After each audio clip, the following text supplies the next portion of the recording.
15 times streamers chat made disturbing discoveries. From streamers chat calling 911 on creeps. The guy in dark clothes. Oh, he's there. He's there. The dude's gone. Dude's over there. What is he doing? Maybe chat has cold. Stop following me. Yeah. Thank you. To viewers telling streamers Stop following me? Nah, she gotta press him. The f you following me around for, bro? to run from stalkers. Wait, he turned. Wait, do I run? No, you don't run, dude. This is where you pivot. Last thing they expect is you pivot and sprint at them. Just fucking literally just like angry eyes. Just be like, run directly at them. I'm running. They're folding. Oh, he's running away. These are 15 times streamers chat made disturbing discoveries, starting with the time when a mentally unstable fan was following streamer Wreckful. However, his chat quickly picked up the situation and started spamming run while pointing out how creepy the situation was. Come on, guys. I feel like you'd have to confront the guy, no? You're just gonna dip? I'd be like, bro, why are you being so weird? Wait, I'm on fire. Okay, I understand the woman being a lot more scared because that's like, she might be in a foreign country and there's an older man following her. Like, yeah, no. Like that, you dip. As a guy, this could be stupid and why men die younger. I'd be like, bro, what the fuck are you doing? Follow. I'm gonna flip the camera. Oh, he is in a different country.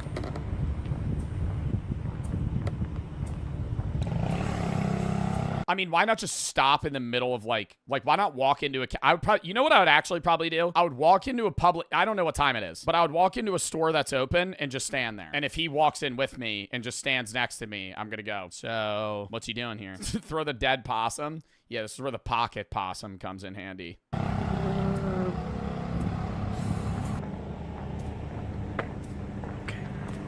If he had turned to keep following me, I would have been creeped out. No, he's gonna turn around. Wait, he turned. Wait, do I run? Do I run? That's so weird. All the lights are red right now. 40-yard dash? Yeah, you hit that sprint. If he starts chasing you, that would freak me out. Then I'd be nervous, dude. He starts chasing you. I'm running. Man, you know me? Why did you do that? That was up. You seemed pretty scared.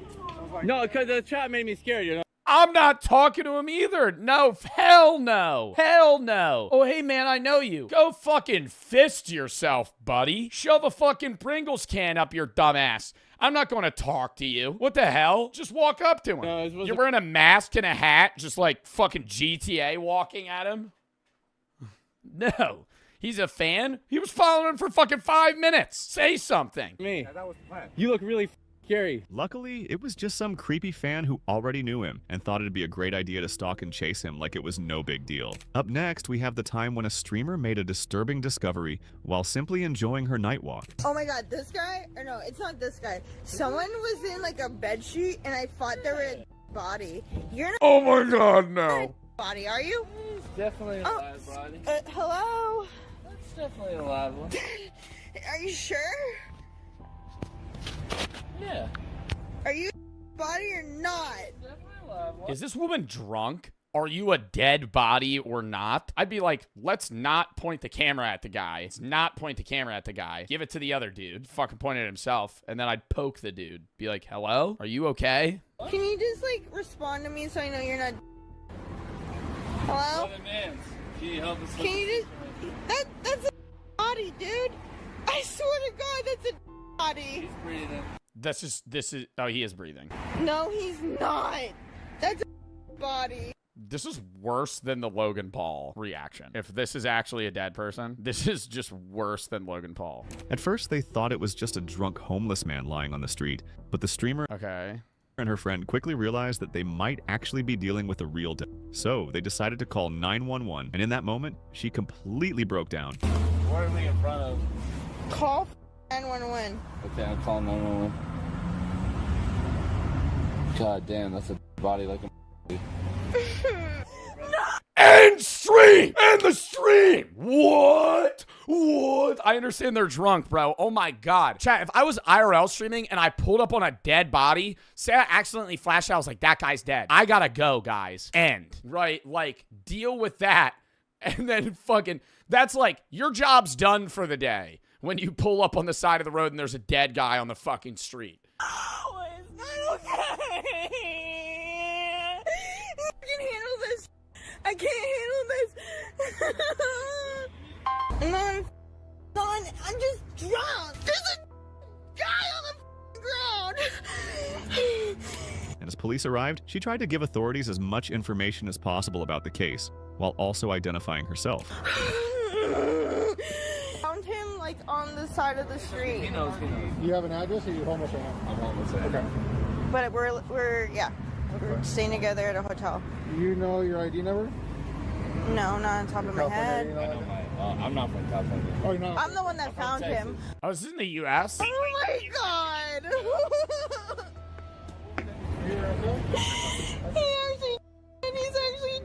He's actually. Way before we walked by him. Way before. He was cold as dude. No. He was cold as.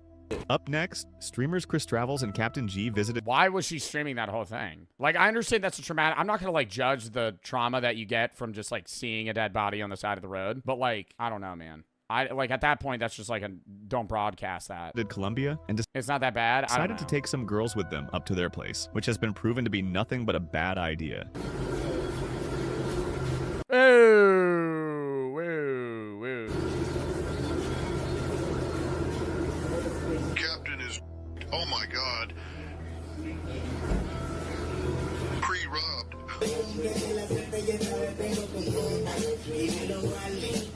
Who's watching this, bro? Like, I don't understand. This is what I'm saying. Like, obviously this is like Kick, and I'm not like normally like watching Kick streams. Who the fuck's watching like two fucking 35-year-old men just like bring random two drunk women, and they're like grinding on each other to like fucking like music in an apartment.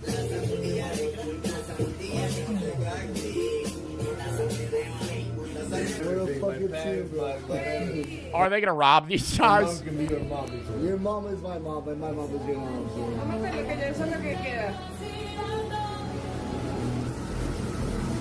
Captain starts to feel weird and tells Chris he thinks the girls drugged them. Oh my God, he thinks they got roofied.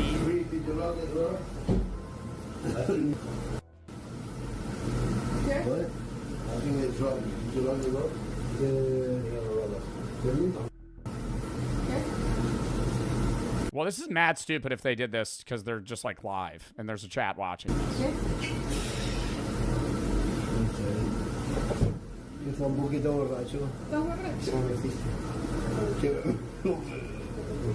Don't end the stream! Oh!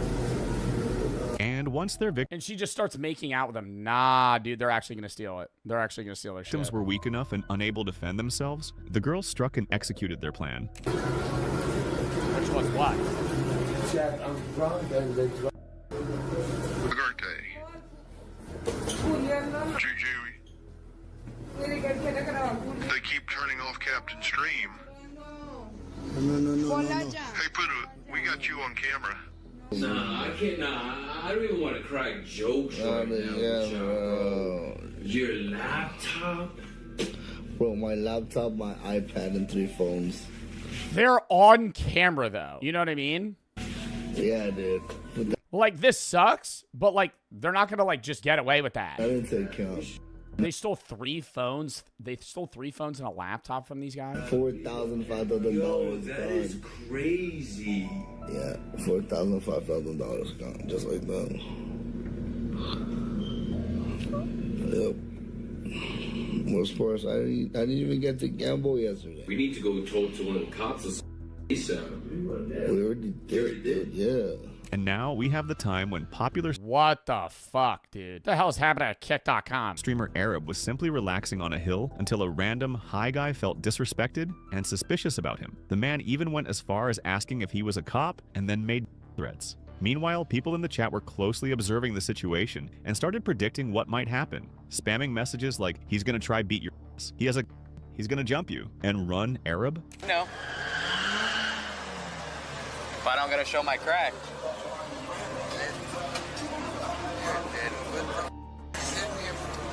I wanted to chill. I'm just chilling watching. You ever heard of Redhead Subbing Pizza? It's viral on TikTok. Have you ever seen a gang member? I haven't, brother. Getting up and walking away. Getting up and walking away. Nope. Hey, man, sorry if I upset you or anything, and then I leave. I'm not trying to start any issues. And I'm out. And I'm out. Second he brings that up, nope, nope. And I don't mean to disrespect anybody. Sorry.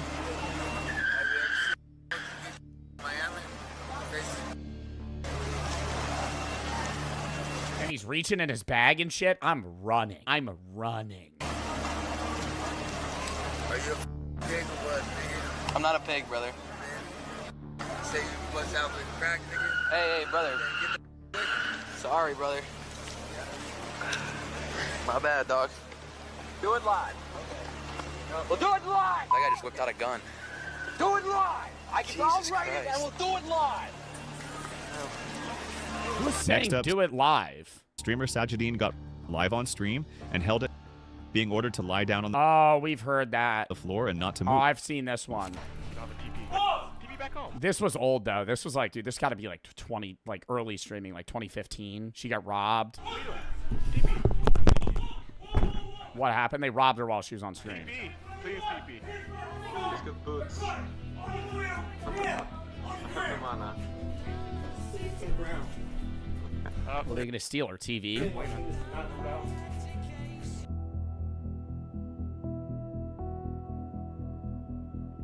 But it gets even scarier with the time when another streamer was walking down a relatively quiet path in the middle. Steal the PC. I feel like stealing a computer is actually a pretty bad item to try and steal because of how careful you have to be while stealing it. Like, if you were gonna rob, like, a person's house, trying to take their computer is probably the dumbest thing. Because you have to run with the computer, and the GPU is just gonna snap. And yeah, like maybe a laptop, but not stealing an iPhone has to be one of the dumbest things to steal. What? Because they could track it? I would never understand that. I don't understand. I understand people stealing people's wallets and like cash or even a car, and then like scratching the car.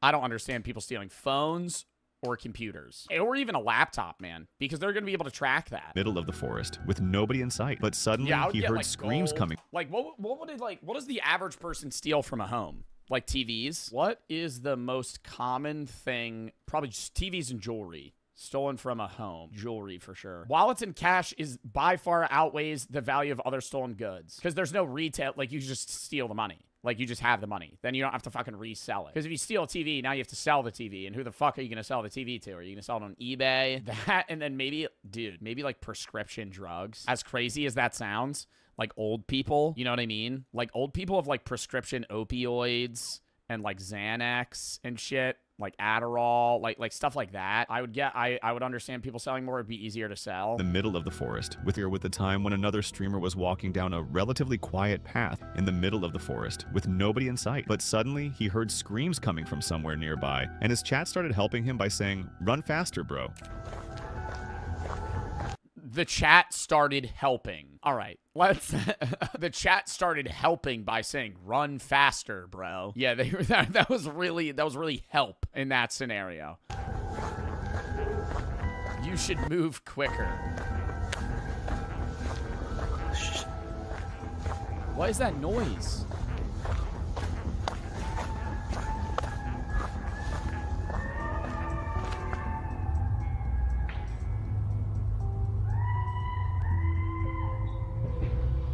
That sounds like animals.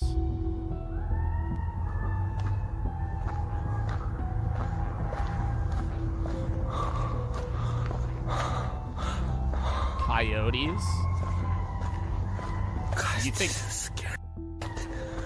Why is he walking in the middle of the wilderness right now? Why do people live stream this shit? That's what I don't understand. What is the premise of this live stream to begin with? This is actually scary. I'm actually scared. What if the animal comes out? Why is the animal following me? Walk faster.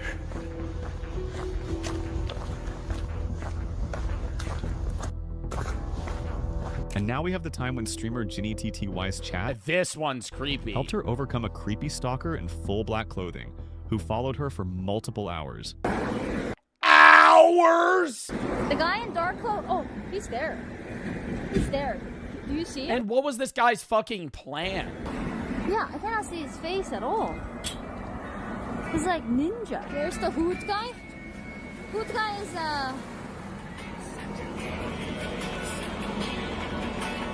I'm surprised she's not as nervous. I mean, she's in public, so it's not as scary. Like, it's broad daylight, there's other people around, but dude.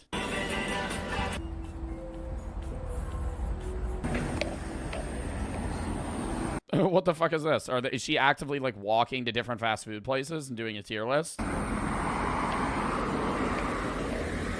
At that point, her chat attempted to warn her, saying it was obvious she had a stalker since the guy had been following her for more than 2 hours, even after How long would somebody have to be following you for you to think that... How long would somebody have to be near you to think that they're following you? Not long. 5 minutes. In a car? Who here drives? You ever driven a car and somebody turns like the same 6 or 7 turns as you? I'm immediately going, they're following me. Immediately. If somebody follows me for more than like 3 turns, I'm going, there's no fucking way they're coincidentally going the same direction as me. In a car, I feel like you're probably less nervous though. On foot, I would think after 2 turns, they're following me. It depends where you are though. Like on the highway they're at, if they're both walking in the same direction, you know, even 20 minutes, it's just like, oh, this guy's going to the city that I'm going to. But if it's like she stops at a restaurant and then turns back a different way and he's still there, I'd immediately go, yeah, he's following. she stopped for coffee. Her viewers quickly sent messages such as, pause and let hoodie guy go, stand still and see if he keeps walking, and even pull out your Glock. As more people became aware of the situation, news organizations soon started sharing images of him and reporting on the situation. It's more sus and scary because we cannot see his face at all. His face is completely covered. And then he doesn't even come and say hi. He doesn't even talk to me. He just like follows. He's moving. Just take a video of him too. He's gonna be on the news. Holy shit. And after a But does he think they wreck it? Like, does he know that they see him? Like, just because he's trailing 100 yards behind doesn't mean that they don't know he's there. while her viewers became even more desperate, sending donations and spamming the chat with warnings to get her attention. It was clear she didn't have the confidence to confront a fully masked man on her own. Oh, yeah, no. I would maybe scream across the road, though. And later in the stream, she also mentioned seeing a similar situation happen to streamer Amaranth. Amaranth gets fucking stalked, dude. Ginny, you should use a drone to check out that stalker. Should we? But I don't want to waste my drone battery. We gotta fly a drone at the easternmost part. If the stalker is ahead of you, are you the stalker? Creepy champ. Okay? Like for example, Amaranth had like a stalker flying from another country and then found. Well, didn't Amaranth have like 2 people that tried to kill her the other day, or like a month ago? Her He was what at the gas station with you? He was caught in the camera. He was Somebody said I think she faked it. She was getting robbed. I know that. in her like house nearby. Amaranth has serious stalker, and then those people who said that would be like, he's just staying there. Get over yourself. They would say that. So dumb. But things took an even creepier turn when she thought she had lost the stalker, only to spot him minutes later, waiting for her at a bus station. Luckily, her viewers quickly recognized the potential danger and decided to call the authorities on him. The dude's gone. Dude's over there. What is he Well, now he has groceries. doing? Looks like he's like collecting something. Oh, there's a police officer. Oh, well, I think someone called police. Then she quickly informed the police about the situation, which then took him into the police car. Okay. Oh, she's in China. Is she walking up to the guy?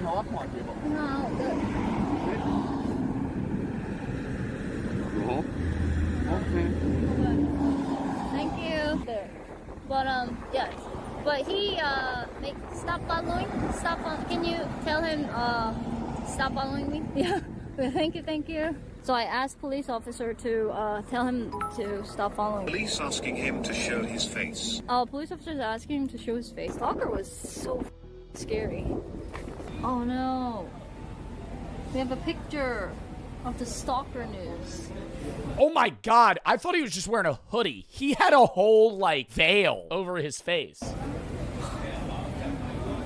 And then the guy who looks like a reaper was following me. I was like, it was increasing my anxiety.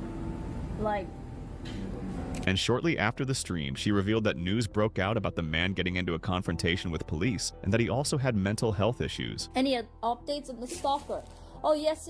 So, there was a news. Apparently, police said, he got aggressive when police officers were investigating him. Yeah, he went to hospital. It was on Oh, so he got arrested. TV news. It was on TV news. He got institutionalized. I think he had like a little bit of mental problem. That's what the news and police officer said. Yeah, he's gonna get all the help he needs in the hospital. And things took a tragic turn when streamer Angel Walk's brother passed away live on stream due to an overdose. No.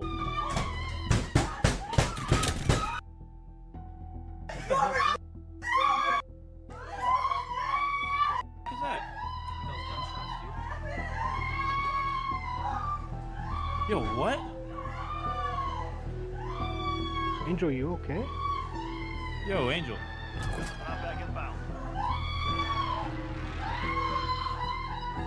What the? Was he in the house? Dude, what?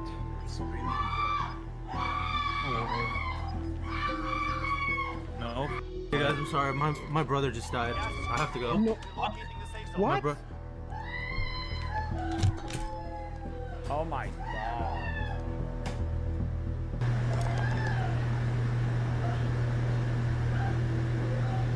And in an update video, he made it clear that he didn't want to talk about the situation much, as he was still deeply affected by it. Hey guys, I just wanted to make it a quick update video.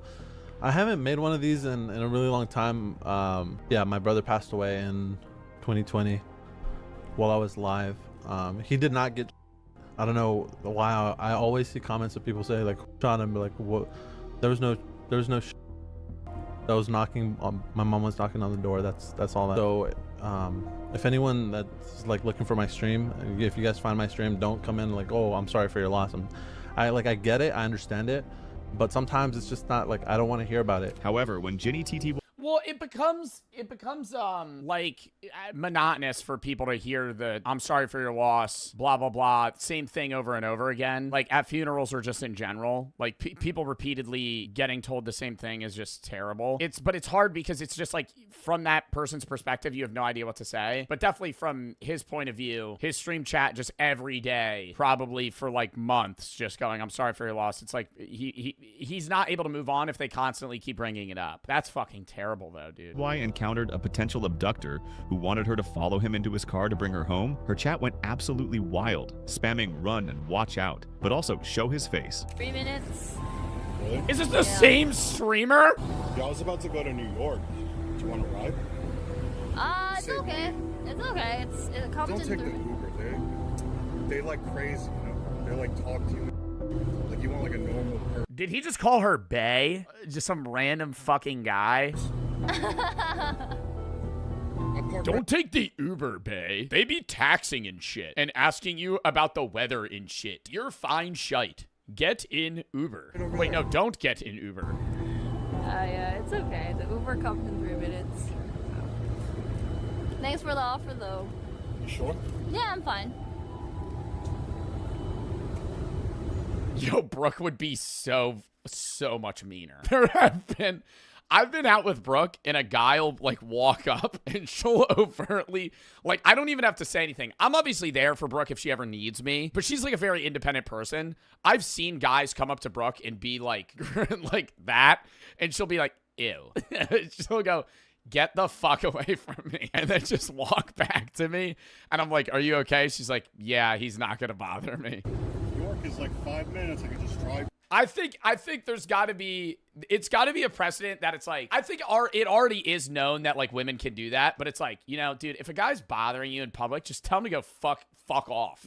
Just tell him to fuck off, right? Like I think the worry is that you don't want to upset them because you don't know like how they are mentally as a person. Like this guy, like say she was like, get the fuck away from me. He could get really hostile. So she's also trying to like dissuade the situation because it looks like she's alone with him. So I think she played it out right versus being aggressive to him. But I don't know. That's just such an uncomfortable situation that you have to be in. Be there, drop you off. Yeah. I'll spend the money. It's okay. I have a lot of money, so. What? I have a lot. Oh, don't tell him that. don't tell him that. Money, so it's okay. I'm offering you to ride. It's okay. But it gets even more absurd with the case of streamer so awkward, bro. She says no one time, just dead. Bubsy's ghost appearances. During his Skyrim gameplay streams from his apartment, Oh, I've seen this. he supposedly had occasional ghostly visits, with the door opening behind him and objects falling. One time, after yet another encounter with the ghost, he couldn't take it anymore and almost cried from being so freaked out. I'm honestly really shaken right now. I've talked to Jay. He knows what to do in case of an emergency. My parents know I'm here. Several friends in real life know I'm here. $2 Holly, guys. Let's get a hashtag Dustin in the chat. I don't know, dude. Whenever I see the ghost videos, I'm always like, you know, skeptical on whether or not I feel like they're real. But I've seen this shit is creepy. Hey, Chrono in the chat.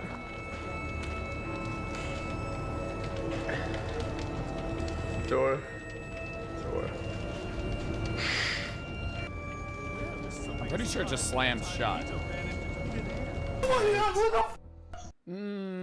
I don't know. I always go, there's a string attached to that shit. That body in there. We're getting scared and nervous after opening it and smelling something foul. Pretty soon, police arrived and launched an entire investigation into the case. Guys, I would open it. Not on stream, but the curiosity would kill me. If there was just a suitcase and there's a trash bag in the suitcase, I would have to know. And I know I would be like inflicting self-trauma there, but it would literally be eating me going like, what's in that fucking bag? We found a suitcase at the Gabby, go. I'll hold your stuff.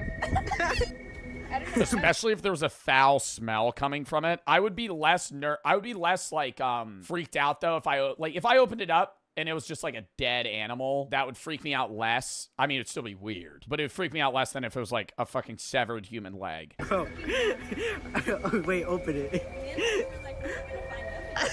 Open it. It stinks, y'all. It washed up. It's Oh.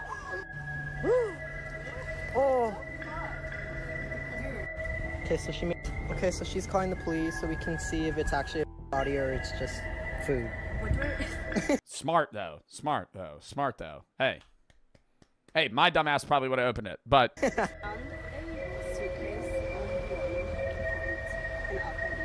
yeah, it's not like an emergency. Like you would probably call like you probably wouldn't be like, yeah, you need to get here now. You'd just be like, you know, show up. Yeah, here's the crime scene.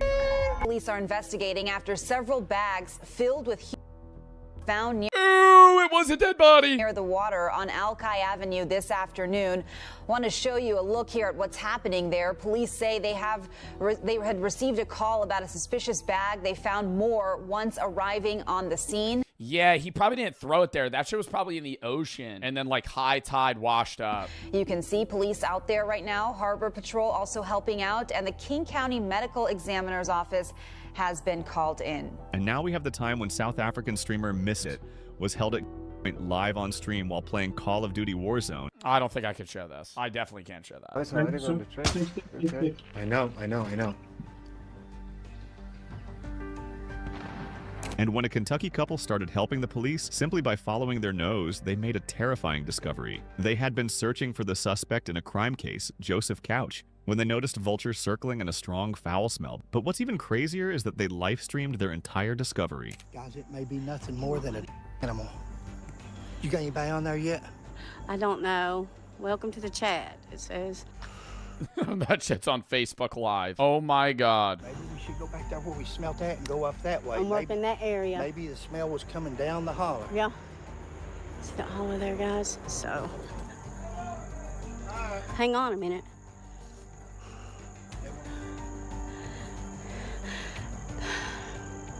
State police are here, guys.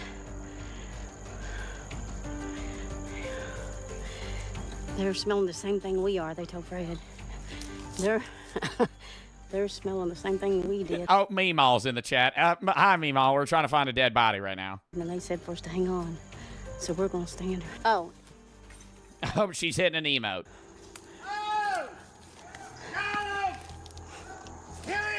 You found him? Oh, my Lanta. Oh, my Lanta. I'm coming. Oh, my Lanta. You found him? Oh, my Lanta. Ow, sticker bars. Oh, gosh. Look. Bro, why would you zoom in on it? Holy shit. And now we get to the case of Japanese live streamer Mr. Ted Zhu. Oh, no, this is so sad. No, this is so sad. We've seen this one. And he fucking falls to his death. Like, it cuts out, but he's hiking in the... I don't know if I could... I watched it. I've watched this before we could show it. He's like walking up. It's very icy more than normal. And he like slides literally off the mountain. Well, like you just see him slide and then it just keeps going. Can I show this? Oh, no. Yeah, they blur it. We're good. He just slips and then it's going to cut.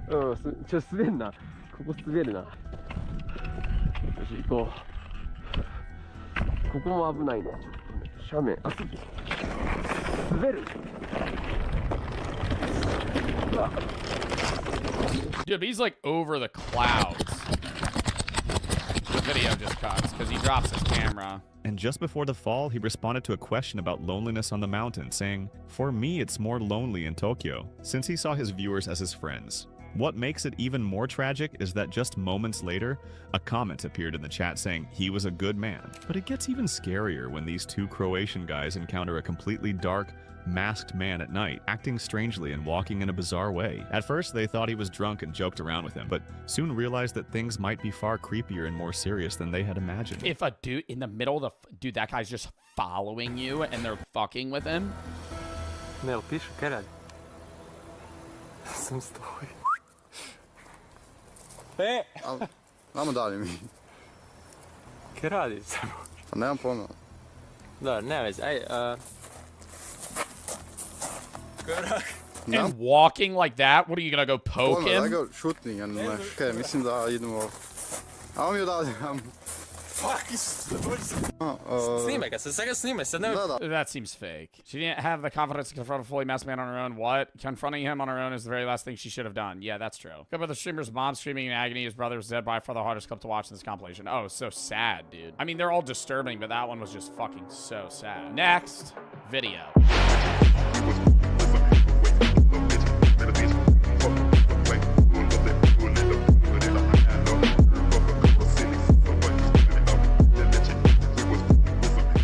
The worst genie wishes. Lock in. Every single time, and I mean every time. The worst. Sorry for... I know I do this every time. I know I do this every time where I butt in before I even let the person that we're watching even say anything. The worst genie wish is asking for an absurd amount of money, and I will fucking stand by that. If you're gonna ask... If you ever somehow meet a fucking genie and he goes, "You have 3 wishes." Don't ask for $1 trillion.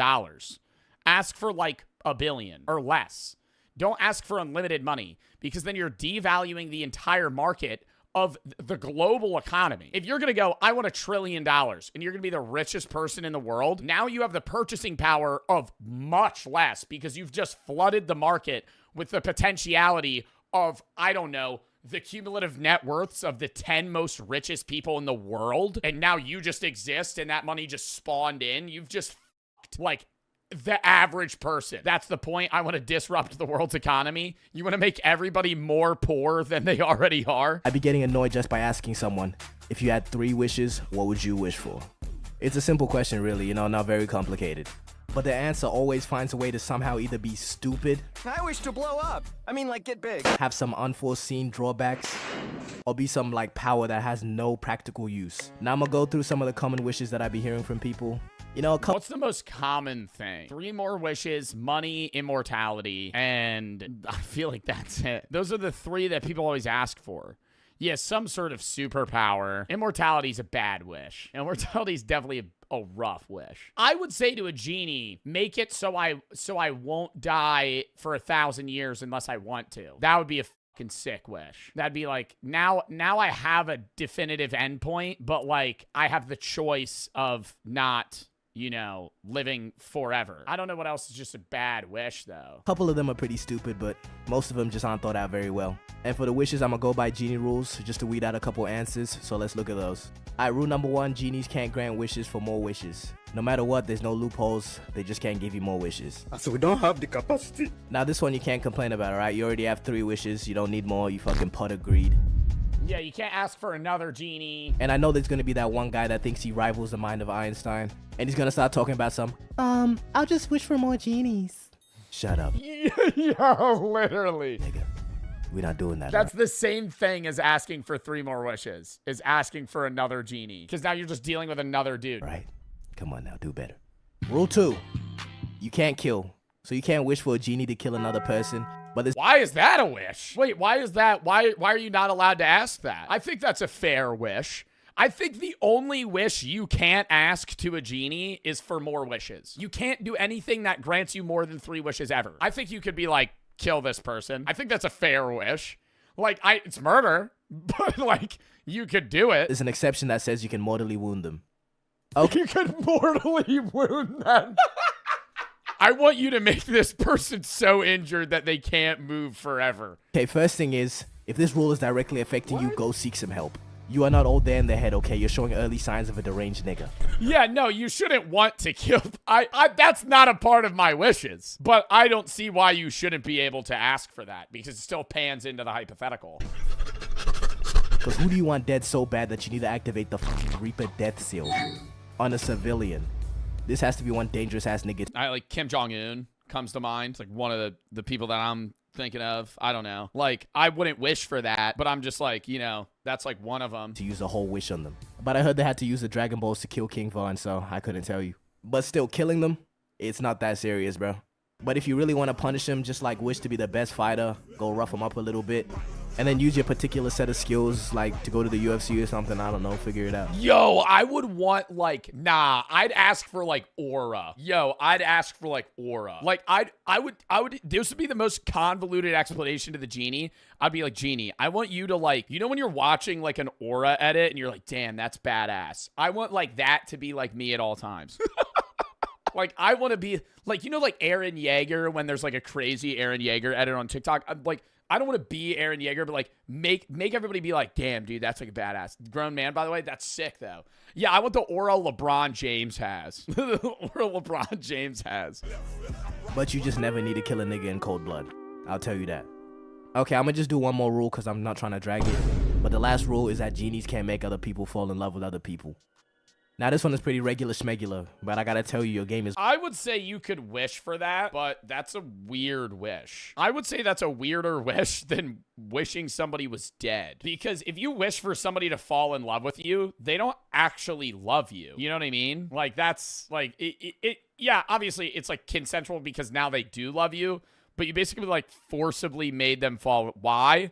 Because you're forcing them to love you. They didn't by choice love you. They just love you. It's like brainwash. Like, it's brainwashing. They love you, but they only love you because they have to. It's not because they want to. As weak as hell if you need to use cosmic powers just to pull some females.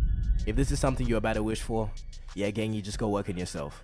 Alright, so those are like 3 rules that I think we can all agree on. I did find some other weird ones, but I'm just not going to include those. But the OG concept of genies, like not the Aladdin ones, their whole mission was to make you miserable. Like somehow they'll twist your wish or something or make it extremely literal. Yeah, they'll get you to wish something that you think would be awesome, but in reality it would be terrible. Like I remember, I don't know if it was reading a story or like a show or something, but there was one guy that did wish for every woman to be in love with him. And it was horrible. Like, he was like, yeah, this will be awesome. And it was the worst thing ever. And they all started like killing each other. And then it was like, just went terribly.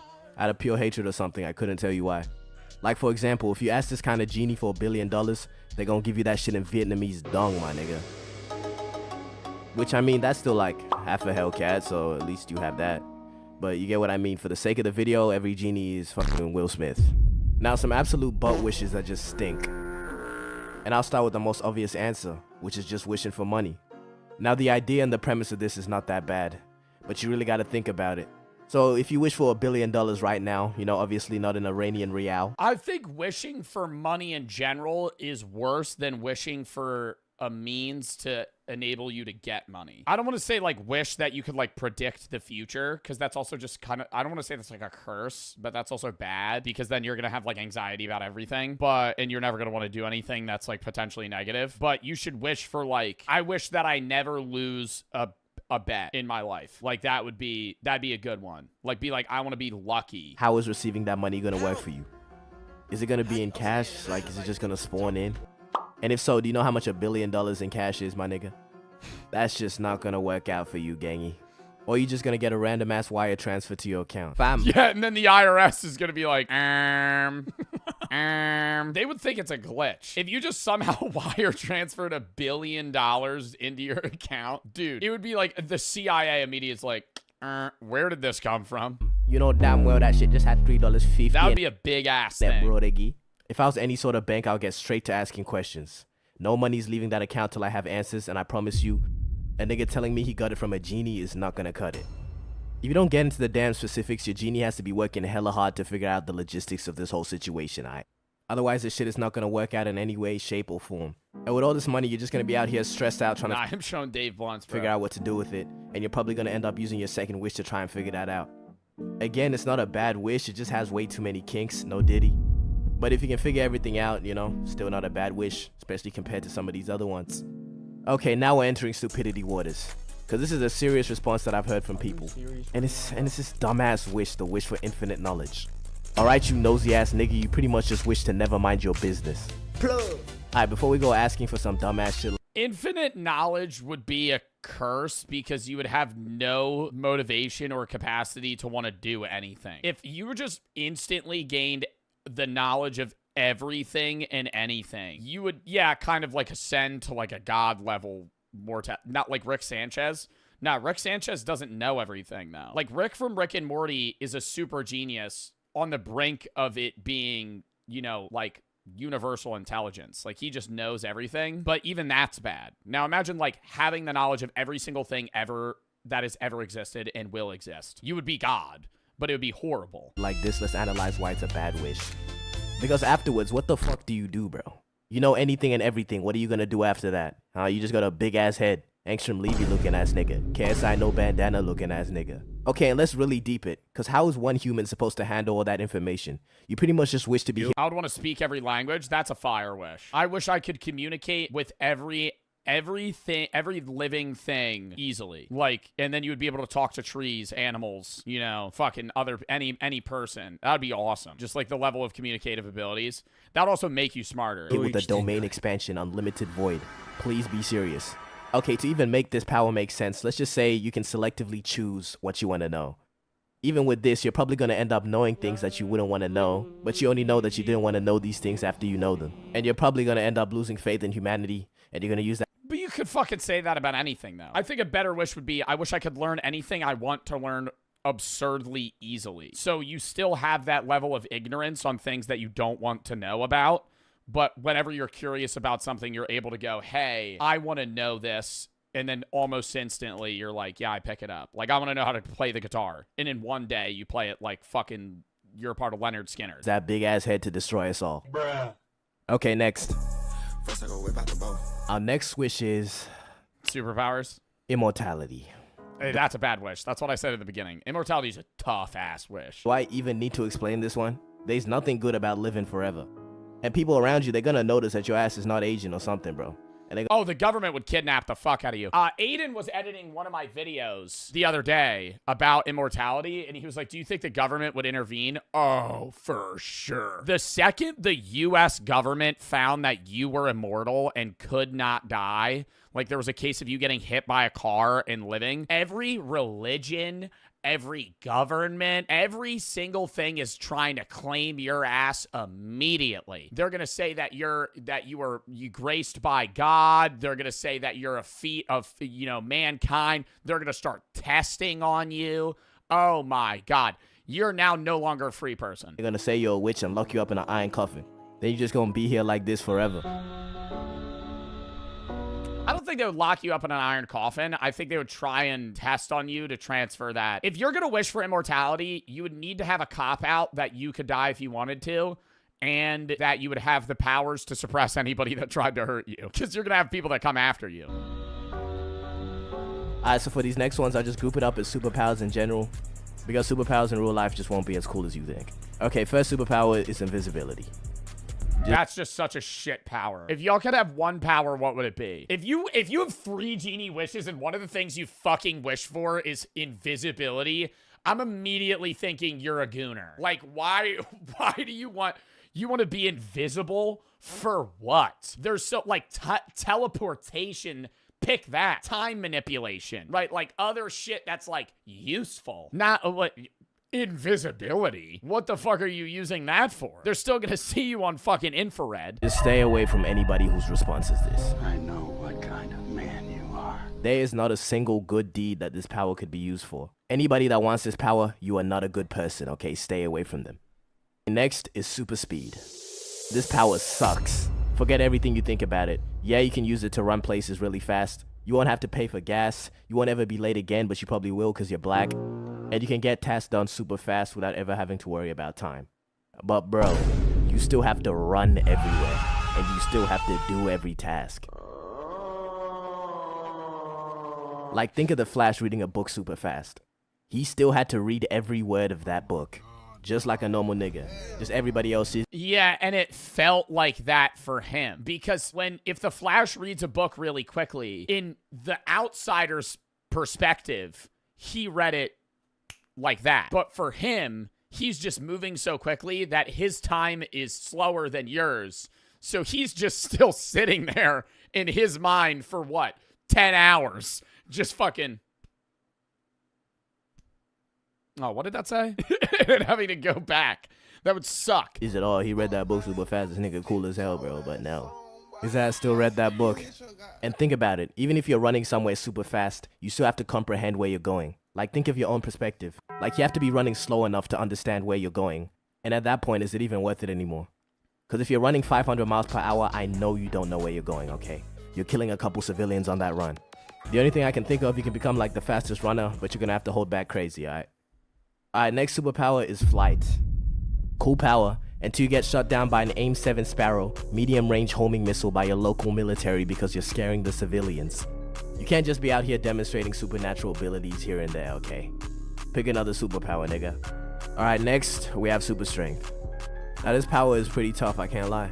Now obviously you can't just demonstrate extreme feats of strength here and there. But if manual labor is something you're keen on getting into, you know, you'd be a very useful employee. Cause the fuck nigga, this shit is useful for 72-hour shifts at coal mines. You know, maybe if you like powerlifting, but you do a little too much and you end up on a government operating table, they're gonna dissect you and turn your blood into compound V.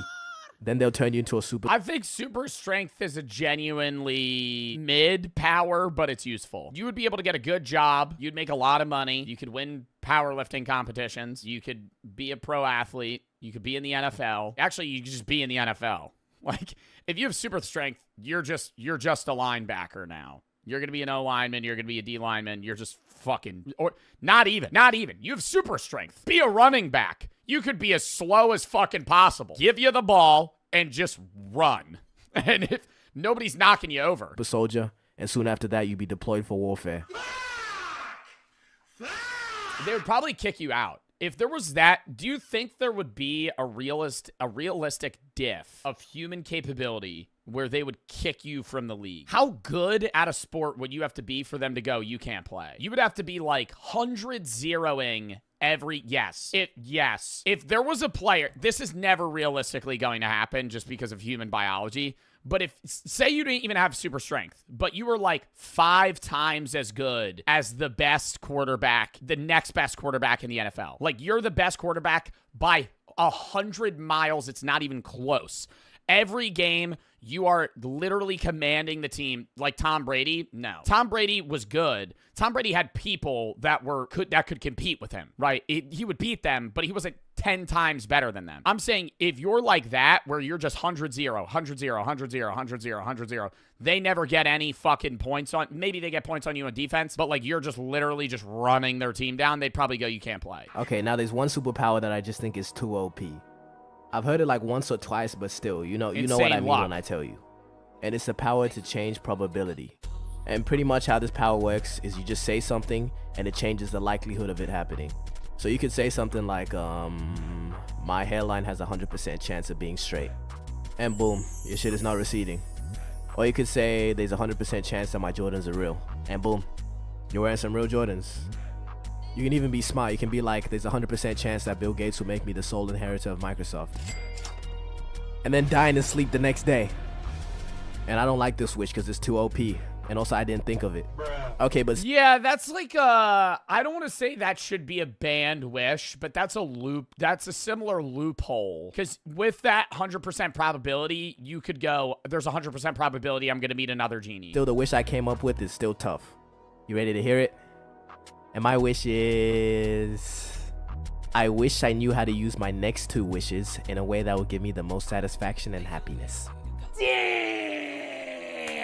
Nah, I've never heard that. I've never heard that. That's a tough ass wish. I wish I had the knowledge to know to make the best decisions next. Damn. And then it would immediately be like, yeah, these 2 are the best. Like you've played out every it would be like your Doctor Strange. You've gone in every universe where you've picked every option of every wish, seen how they played out, and then picked the best 2. Absolute cinema. Do not even try to say anything. It's a perfect wish. My next 2 wishes will satisfy. Grown man clapping over a YouTube video. Yo, Beast, your name's Big BBC _ Gaming 2000, and you're mad that I clapped because that was a good answer to a hypothetical question. By me no matter what. And Yeah, I swear to God, if I get told to wish for more genies.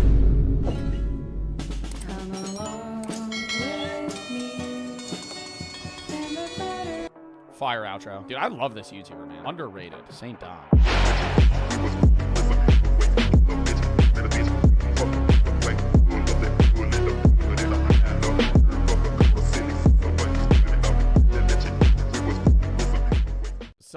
Someone died in the Mr. Beast video. Nobody died in the Mr. Beast video. They died?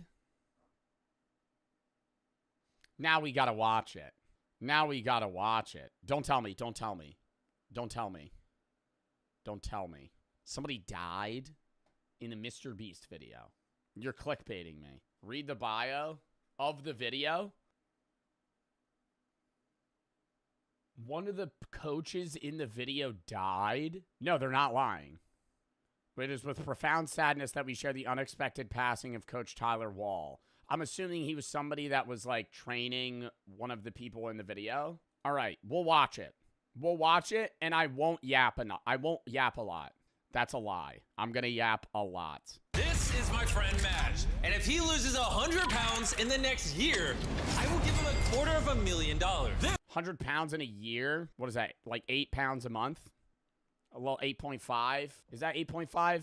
It's around 8.5 pounds a month. This is Madge's new home. And I feel like that's easy to start and hard to end. Have you ever seen the show Biggest Loser? You remember when that show was popular? And they had 3 coaches that were, like, really fit that would get, like, morbidly obese people. Yeah, I don't care that I'm yapping. I don't care that I'm yapping. I don't care that I'm yapping, chat. I'm not going to watch the video in silence because then that's some fucking Sniper Wolf shit. Y'all remember the show? Y'all remember the show Biggest Loser? The problem with that show was near the end, they were losing, like, healthy weight. And they were putting on muscle.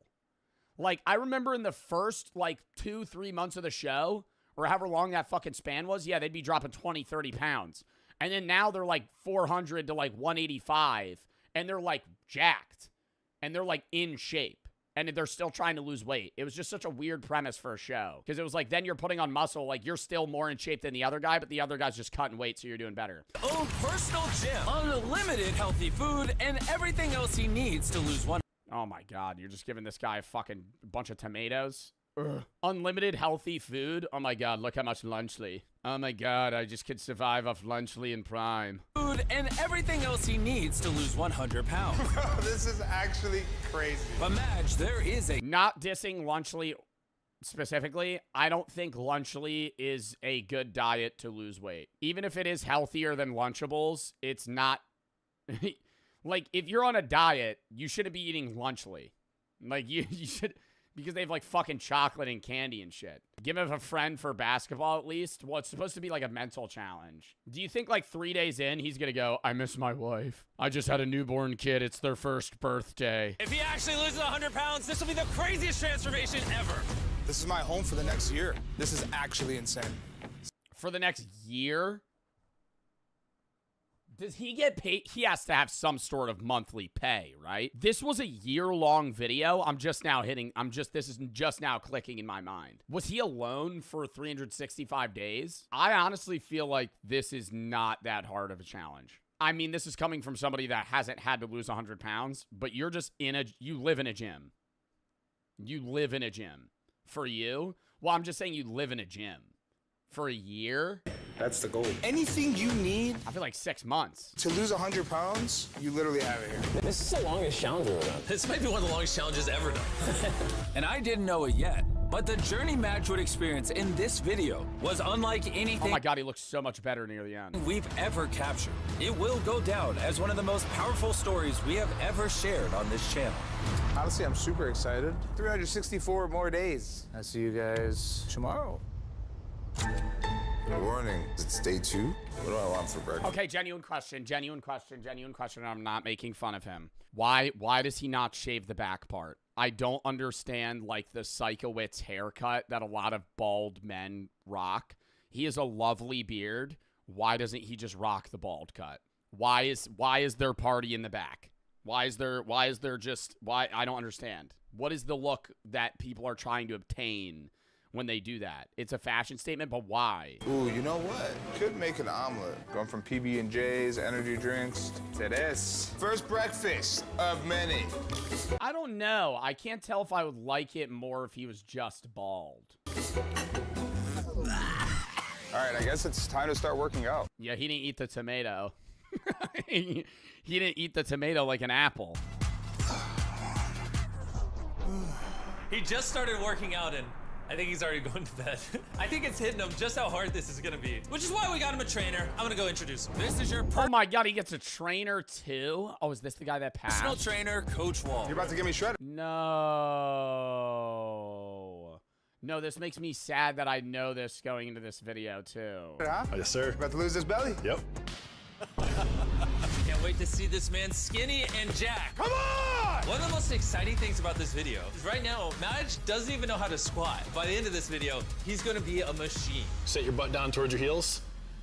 Oh, the goblet squat peak exercise, chat. So serious. The goblet squat is great fucking training. This is a good coach already. Training him in that, because you could just up the weight more and more. Full flexes of all the quads, really? Yeah, no, it's an awesome exercise.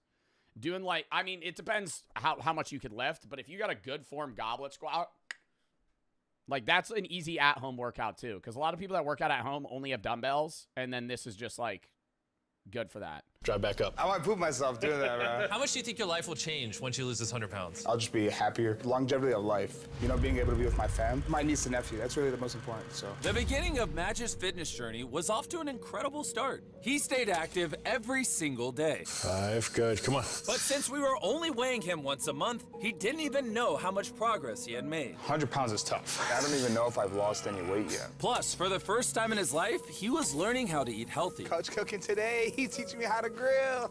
That's good, right? That's so good. The plan. I think ideally he loses 100 pounds. He loses the majority of that weight in the first 4 months, because it's going to be harder and harder to cut, especially when he starts gaining muscle. And your trainer laid out for you. You've been completing up to 18,000 steps per day. Yeah. You've been lifting 5 days a week. Correct. And you've only been eating 2,500 calories a day? Yep.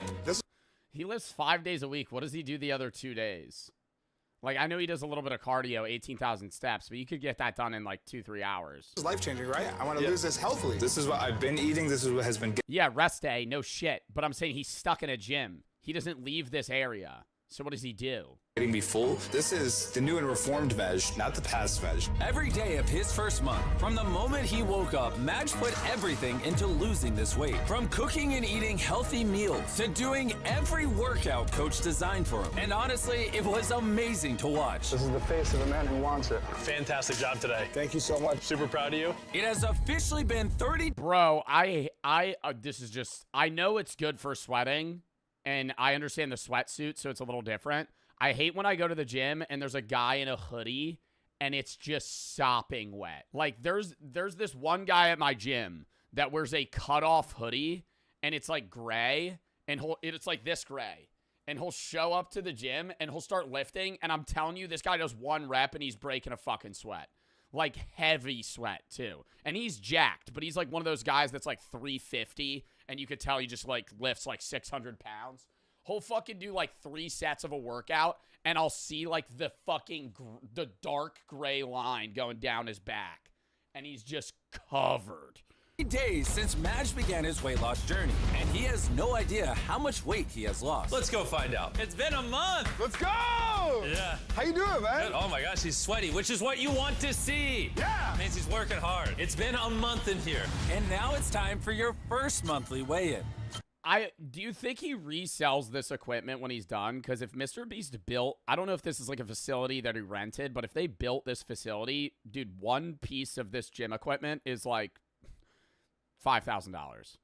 Like, do you know how expensive? The reason going to the gym is usually always a better idea is because home gym equipment, just buying any gym equipment is thousands of dollars. Like one fucking little small like calf raise machine, $2,000, $3,000. That's why when people have home gyms, they have racks that transform into like 7 different things at once, because you can't have a gym, like you can't have genuine gym equipment without spending $50,000, $100,000. We're going to do this every month until you've lost 100 pounds. Maj, when you are ready, step on the scale and reveal how much weight you have lost. Come on! When you I'm gonna guess like 12 pounds. started this video, you weighed 324 pounds. And now, Holy crap. Maj. No way. you lost 20 pounds! What? Yeah!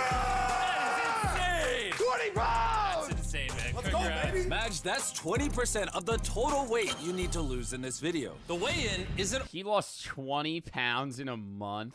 all I had planned for today. What do you got planned? That's a lot. Like that's a lot of fucking weight. Dude, like hold a 20-pound dumbbell and be like, holy shit, I'm not lugging that around anymore. I think that second month is really gonna matter too. I'm not dissing his progress. I think it's great. But I think when you start your weight loss progress, a lot of the initial weight too is water weight. Like he's gonna chunk that out like quick. Every 30 days, we're going to be introducing challenges where you can add money to the prize pool. On day 1, we tested you, and you weren't very good at doing push-ups. So, Your first challenge is, on day 60, after your second monthly weigh-in, for every push-up you can do, I will add $1,000 to the prize pool. so if you do I'm repping that shit out. I am fucking balls to the wall, dude. I'm breaking my fucking elbows doing push-ups. Are you kidding me? $1,000 a push-up? 100 push-ups, I'll give you $100,000. Dude, that's actually crazy. That's a lot. Anyways, But it's probably I'll see you for probably like without him going down. Like he gets 1 set of push-ups. the next weigh-in. Bye, Jimmy. Thanks. What can we expect over the next 30 days? Damn, how many do you think y'all could do? Real talk, like no cheat push-ups, no on the knees push-ups. I think I could do fucking 60. For if you're paying me $1,000 a push-up, I think I'm getting 60. Over time, we're only going to decrease his calories, increase his activity, and up his cardio. So it's going to get harder with him as the video goes on. He is going to suffer. This is going to get harder for him. And every 20 pounds Maj loses moving forward, you'll be able to see a noticeable difference in his physical appearance. I lost 20 pounds, which is crazy. This is not like, oh, I lost 20 pounds, let's go. No, the challenge is lose 100 pounds, you know? And with Coach Wall's help, you know, I think we're gonna crush this. And crush it, they did. Oh, whoa, look at this guy, 22. Maj was the definition of determined. What the fuck is Chandler doing right now? The lower back machine, he's just leaning on it. 25. Alongside the help of Coach and his best friend Chandler. Pushing each other, love it. Yeah, because when the opportunity arises where, hey, Jimmy asked me to do push-ups. Yeah, if I hit 50 push-ups, I could win 50 grand. I didn't expect that. Oh, they got a sauna? Yeah, you just sit in that bitch, just fucking drip. 1, 2, 3. I don't know if I would count those. If I'm Mr. Beast paying out 1,000 push-up, 1,000 push-up, that's not 90-degree elbows. That ain't a full push-up. That's chest to ground. You need chest to ground there. Yeah, literally. That's mean? Dude, I'm just saying. I could be paying a motherfucker $10 a push-up, and I'm not like, you got to get your chest. You got to do that thing where they put the fist on the ground, and you got to touch the fist. You got to be like 3 inches off the ground. First smoothie that I have ever made in my entire life. Protein scoop. Oh, let's hope this is good. I'm going to give him the shits. It's the fucking worst, man. Getting the protein shake shits. Oh, it's so bad. I've had them on stream. Like, I've had them on stream. I don't eat, and I'll chug like a fucking 40-gram protein shake, and then I'll leave to the bathroom every 10 minutes. Yeah, that's me. That's me fucking almost shitting my pants. I'm just gonna do the fruit bowl from now on. It was obvious that just doing push-ups every day wasn't going to keep Madge on pace to lose his weight. So, as you might have guessed, what's up, boys? Coach was there day in and day out, helping him push the bar. What's up, chat? How you doing? What up, baby? I don't even think it's necessarily just the trainer having to help him. Like, Wall being there as another person is what's helpful. Hey, dog. What a day, man. I'm almost done here. You're almost done. Holy shit. Sorry, bro. Every single morning, make breakfast, I'll walk my track, I'll play basketball. I know like a lot of it's the same. It's literally how my days have been. This is it, bro. I'm really doing it, and I love it. I'm so grateful for it. I like how much you're having to pull up your pants. That means we're on the right track. Yeah, I hit 15K steps yesterday. 15? Yeah, are they gonna buy him new clothes? Or are they gonna make him wear, are they gonna make him like tie his pants shut?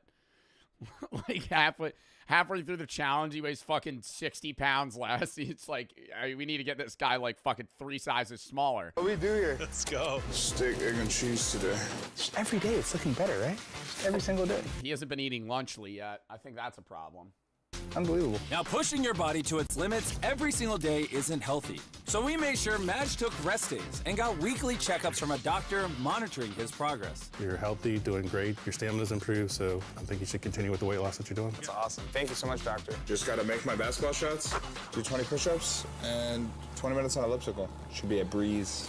But even after rest days, Madge was still just as locked in as ever. I have a goal that I wake up every morning and I go to. Every morning I choose to win. I believe in myself. I believe in myself to the highest. There's not a doubt in my mind where I can't achieve something that, I'm putting into my mind. Good work this. I wonder if you locked someone in a room and gave them the same challenge, if they would do as well. Because you know how, like, some guys will go to prison and they'll go in scrawny and, like, 3 years later, they'll be the fucking most jacked person you've ever seen? Because all you do is just fucking work out. Like, guys in prison a lot of the time just lift, like, all day.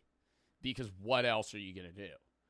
Like, you remember, I mean, I'm not trying to give this guy credit, but you remember when Andrew Tate went to jail for, like, 6 months and then came out and he was, like, 3 times as ripped? Because, like, you're just fucking working out.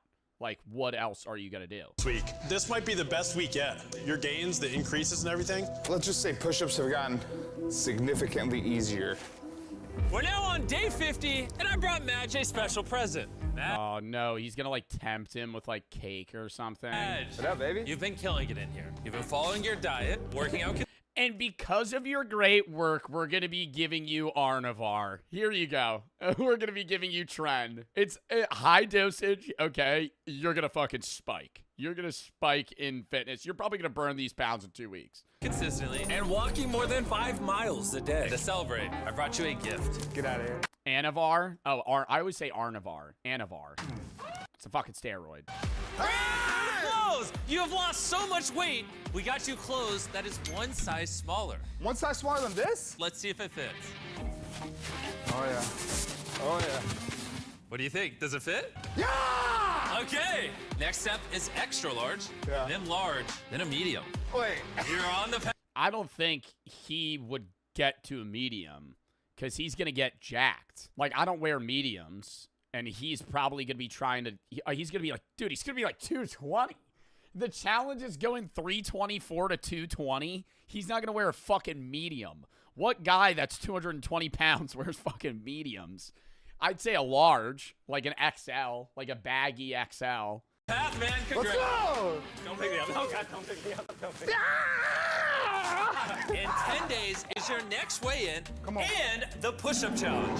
You ready? I'm ready, man. I'll see you then. See you, Jimmy. Please don't win too much money on the push-ups. This guy doesn't know I'm about to take all his cash.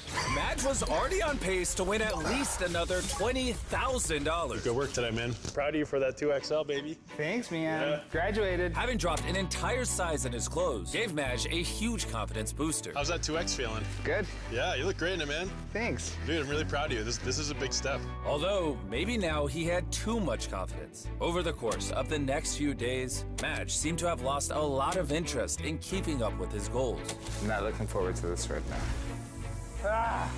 Yeah, this sucks. Maybe it was because Coach wasn't there. Coach is not going to be in for training session today. Or the weather. Bro, it's actually snowing! Oh my God, he's there during all the seasons. Holy shit. So he can't go outside sometimes. Madge was just simply not being himself. I'm tired. But then we unfortunately realized just exactly what was bringing him down. 1 year ago, I found out my dad passed away. 1 whole year ago, my life was changed. Like, I lost, like, X amount of pounds. I FaceTime my dad. He's congratulating me, telling me, you look great, you look great, you look great, you know? When you lose a parent, especially just losing someone close, like, it's gonna take a toll on you. Went from almost 270 back to 324. Oh, yeah, you start eating more comfort foods. No matter how months. I'm just so proud of myself to see how far I've come. I'm not letting him down. He's with me. He's watching. So luckily, Coach was there for him in more ways than just fitness. Oh my God, bro. And that's so fucking sad that he loses this weight and then Coach Wall dies. I mean, it's sad that Coach Wall dies, but I'm saying for this guy too. Like, lost a lot of weight. His dad died, gained it back. And then now the trainer that was with him the whole way. I love you too, Dad. And was beginning to have a profound impact on Madge's life. Good man. Made a good son. Thanks, Coach. Yeah, brother. For real. I got you. Thanks for sharing that with me. It looked like Madge had found strength to keep pushing after all. It has been over 2 months since we started this challenge, and I have a surprise for Madge after his weigh-in. Jimmy! Right. It's game time, baby. What up? Let's go. Before we get into these push-ups... How much do you weigh? I don't know. Let's find out. Come on. He looks like he lost another, like, 20 pounds. Or at least, like, over 50. It's been over 2 months. He just looks slimmer. Last weigh-in, you weighed 303 pounds, and now Madge weighs... Oh my gosh. I want to see. 286 pounds! Yeah! Since the beginning of this challenge, you've lost 38% of your total goal weight. Wait, where are you going? Madge! Come on! I'm gonna interpret that as he's very happy right now. Come on! Push-up challenge! Push-up challenge! Push-up challenge! Okay. As promised, Madge, every push-up you do, I will add $1,000 to your prize pool. He probably gets like 20. 22. In position. On the first day of this challenge, you weren't exactly the best at push-ups. How many can you do now? Let's find out. When you're ready. He's got such a wide stance, though. I feel like that's bad. If I'm trying to rep out push-ups, I'm probably going, like, the width of my body. Like, he's going wide. I'm going here. Like, this is ideal, not here. Because show us. Should I try to see how many push-ups I can do? Okay, well, keep in mind, this isn't for $1,000 a push-up. So I think my numbers would be slightly inflated depending on my, you know, my motivation to get money.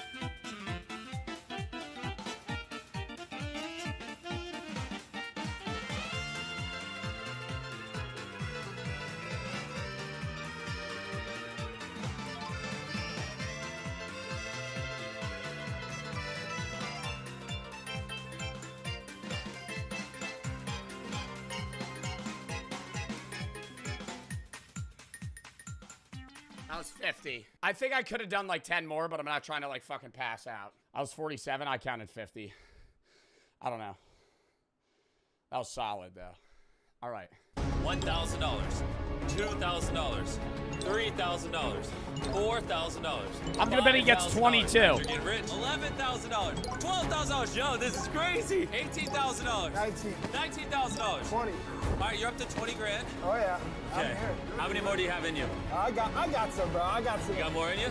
Madge, look at this right here. This could go in your bank account. Let's go. 25, 26, 27, 28, 29, 30 grand. I mean, he got his butt up now. I'm not counting those. I'm not trying to die. I'm not dissing it. I'm just saying, like, I've had push-up contests with my friends and shit. If your ass is up, if you ain't a board, it don't count. You got to be parallel. 31, 32, 32, 31 push-ups, aka I'd count 25 of them. $31,000 will be added to your prize pool. Look how red his eyes were. Bro, you just pushed yourself. I'm very proud of you, man. You're becoming healthier, and you've now over 2x'd your push-ups since being in here. You should be really proud of yourself. Thanks, Jimmy. For real, thank you. And follow me to find out what your next challenge is. Oh my gosh. Wait, where are we going outside? You'll see. Your next You gotta run a marathon. challenge. Every dollar you can carry for a lap around this building, I will add it to your prize pool. Okay, that doesn't sound too hard. Well, it depends. You might get greedy, and you might try to carry $500,000, but you can't make it all the way through, and then you lose. That's a lot of thinking. And to top this day off, which I would say has been pretty good, I have one. Dude, I'm carrying fucking 300 grand. I'm fucking roping that shit on my. I'm getting 2 bags on. I'm getting 400K. 2 bags each arm, and I'm just just walk. Final surprise. Come on inside and come. I feel like it always makes it so much worse when they bring the family in. I've said that before. If I ever did one of these challenges, I don't want to fucking see.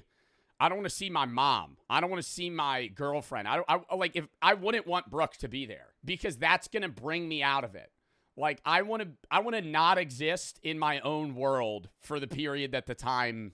You know, like, I just don't even want to think about that. See your family. No way! Because I guarantee you, like, 5 days after this, he's going to be like, I miss my family. My mom, my sister, my brother-in-law, daddy. Have fun with your family. They can stay here as long as they want. No way. Yep. You guys are here. And over the next few days, Madge's family did everything they could to support him in his weight loss journey. Oh, they stayed there for multiple days? Yeah. Yeah, that's a mom. Starts vacuuming the fucking gym. What the fuck are we doing? Like cleaning the gym and preparing meals so that he could train for the Money Walk Challenge. The big focus right now is just to get your grip strength up and the endurance. Coach wants me to emulate how it would be for me to carry duffel bags full of money. Keep in mind too, the faster you walk, the faster. I mean, how much does $100,000 weigh? I don't know. I feel like I would have to be I think he's preparing. Yeah, he's holding kettlebells with a towel. That's good training for grip strength. I don't know if the bags are like handles or if he could hook them over his arms. I think it's gonna be handles. It's grip strength. It's gonna be full grip strength. They're probably gonna weigh like 40 pounds. It's gonna be done. We're also working back your shoulders, your upper back. The main goal with this is we're gonna be building up your strength to be able to do some work. And with Madge progressing so much in his workouts, Coach's incredible impact on his life was so great that he became a member of the family.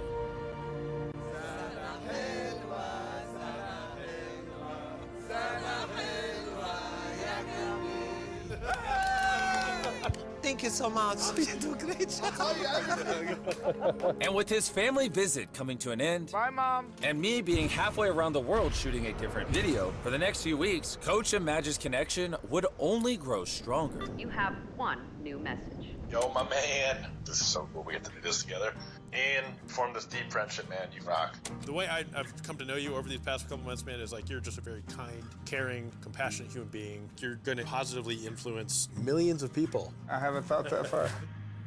I don't know why I got this idea in my head. What was that like, jumping in that money? I feel like this actually will be motivating for a lot of people to lose weight. Ah, your turn, coach. Yeah, I don't know if I want to get out of here. Hey, what up, man? Yo, it's your boy Coach. Who this? And because their bond was so powerful, what came next was the worst thing that's ever happened in one of my videos. And because I was still out of the country, my head of production had to break the news. Yo. Yo. Hey, how's it going? Hello, right? Yeah. How you doing? Are you telling me I'm fired? No. This is bad. No, I wish that's what I was telling you, I'll be honest. But I do have really unfortunate news. I hate to be the first to tell you this. Coach Wall was found dead in the apartment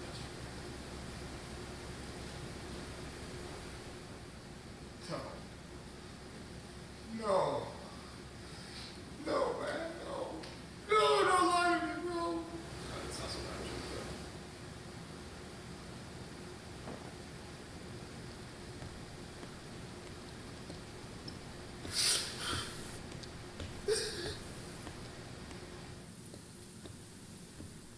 but Did he take his own life? What happened?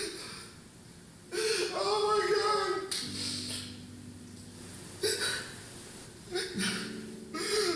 Oh, no.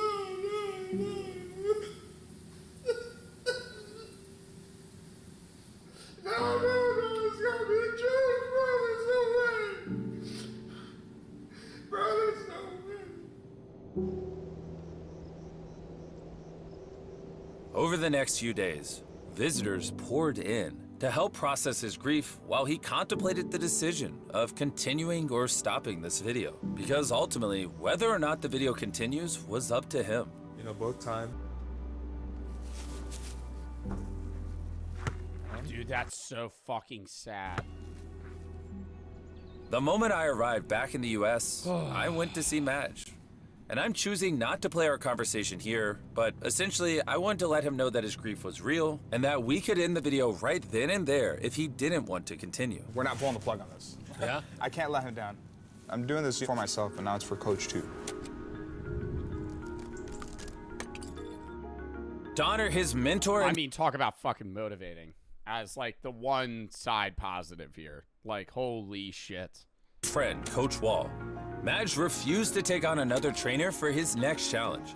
And in the days leading up to the money walk, he gave every ounce of strength he had in every single workout.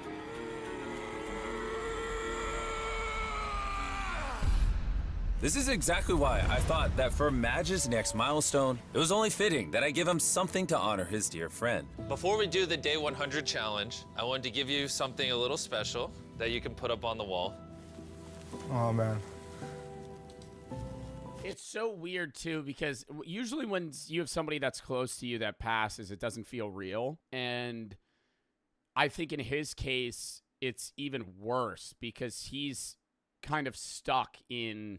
It's not like he's outwardly living in society where he's able to, like, interact with a lot of different people in a given day and he can process it. He's, like, kind of alone in this gym all the time, and the only person he was interacting with was Coach Wall, and now he just doesn't see him anymore. Incredible human Wow, being. dude, this is I'm so sad. Grateful that I got to, spend time with him. Where do you want to put up your wall plaque? Literally right at the door. Coach! Oh, yeah. Just looking up at this, it's just gonna be my motivation moving forward. Thanks, Jimmy. No problem. Let's go weigh in and see how much weight Madge has lost. Come on. 100 days ago, Madge weighed 324 pounds. And now, let's see what he weighs. You've lost over 50 pounds! Yes! Meaning, Madge is officially halfway through the challenge. Only one thing left to do. Let's see how much money Madge can carry. We have $100,000 that you can 5K a bag? Oh my God. win. That was not supposed to fall. You can carry as much or as little as you want, but if you... I feel like they probably weigh like 15, 20 pounds. Because it is just, it's like paper. Dude, but you can't really carry... I mean, honestly, he should just slip it under his forearms. Like, he should go through and put like 3 bags of forearm and just carry it like full biceps. Drop any time together. of it, you walk away with nothing. Okay. How's it feel? It feels good. I mean, it Oh, feels that's smart. pretty light. He's now got 15 grand. One more? Okay, more. This one on my arm here? All right, that's $40,000. We push it for 50? Nah. No. I think 40's safe. $40,000. That's all for Coach Wall. Come on. When you're ready, cross the start line. Let's do it. Let's go, man. All right, he's off. Come on, Matt, you got this. All right, he's cooking. Bro, he is running with that thing. $40,000. Don't pass out on us. I mean, dude, he's got to walk like 600 meters. Like, this is more than a track lap. Chandler, don't let him touch the red line. I'll push you over before that happens. For Coach Wall! For Coach Wall! Quarter of the way done. If a single bag, a single dollar touches the pavement. I think what's really hard is this one on the back that's, like, proactively choking him. Like, I understand it has this little, like, neck support here, but, like, he has one that's just, like, actively just pulling on his neck. You lose all 40 grand. Wait, are the bags closed? Yeah? Most of them. No! Hey, you need a break? You can just put the money down. No break. Yeah. Keep going, keep going. 3/4 of the way. I feel pretty tired. Are you gonna pass out? You're almost there. Less than 10 steps. Cross it. Your prize pool has now increased to $321,000. Now we make it rain, baby. I'd be trying to get that shit up to, like, 500K before I dip. Adding to the pot. You remember on day one, how long it took you to run a mile? 17:01, 1 mile. Dang. For our Oh, my God. Don't tell me he's going to have to get, like, a sub-8. next challenge, if you can do a mile in under 8 minutes and 30 seconds, half of your 1 mile time at the start of the challenge, I'll add another $25,000 to. Dude, he's got that no problem. He's got that no problem. 8:30 mile. Chat. If you that won't pre-watch. The reason I said 8 minutes is because 8 minutes is like what an average person can do with like training. Like if I gave you a month and you just ran every day, you'd be able to run an 8-minute mile. If you're not like morbidly obese. Like he bags that. Yeah, no, even like a JV track runner could run a mile, like JV, not varsity, could run a mile in like 7:30, like 8. Like, or like, honestly, probably like 6 something. Like, I would say a JV track runner could probably run a mile like 6:30. So you're not even a track runner. You could probably run an 8. Because you got to think, like, what is the average, like, 5K? Like, most people's 5K average time pacing, I mean, this is for runners, but they're usually running like 8 or 9 minute miles. Your prize pool. I'll see you in 30 days. You have a lot of time you need to shave off. Bro, that's just tough, man. He's literally just got to run. Minutes and 30 seconds sounds easy, but that's hard. We're gonna get through it though. We're gonna give it our all. Madge started training immediately. I have to get a baseline today. Yeah, I was gonna say the first thing I would do is see how fast I could currently run a mile. I'm gonna find out how long it takes for you to run a mile. The challenge is 8 minutes and 30 seconds. We're aiming for anywhere around like a 10-minute, 11-minute mile. I'm dying. Oh, good Lord. Oh, damn. 12:50. Cutting 4.5 minutes out is not fucking easy. He's got to cut how fast he ran that by a third. Like, he has to basically run an entire lap, like, cut a lap. This is strictly cardio, something that I only do 2 times a week, and the cardio that I do 2 times a week isn't even this. Madge looked like he was struggling, so I thought I'd check in to share something that might help. When Shopify heard about your weight loss journey, they decided they wanted to help out. Inside is a bunch of gear that help you train to get under 8.5 minutes. Actual running shoes, more supplements, an actual tracksuit, better clothes, better gear. Here's some balls. You get the point. This some balls. What the fuck is that helping him with? thing is loaded with things that help get your mile time down. And they're all from businesses built on Shopify. Thanks, Shopify. Your race is in 20 days. Shopify, me, and millions of people are rooting for you. Let's go! Get that time under 8.5 minutes. Madge wasted no time in running. Real talk, I think the best thing he could do is incline running. Running in general will help you train. I think if he does like a treadmill with like an 8 incline and just fucking jogs, then anything in correlation to that is so much easier. Not even long runs. I think, he should do like 2-mile runs, and then the mile will seem easier in, perspective. But also just, if you run incline like if you always train incline, whenever you have to run flat, it's like you're fucking flying. But Madge seemed more fired up than ever, and we were all starting to see a difference in him. Majaroni! What up, baby? I noticed something. Your clothes are a little baggy. Wait. No way. Yeah, put the banana down.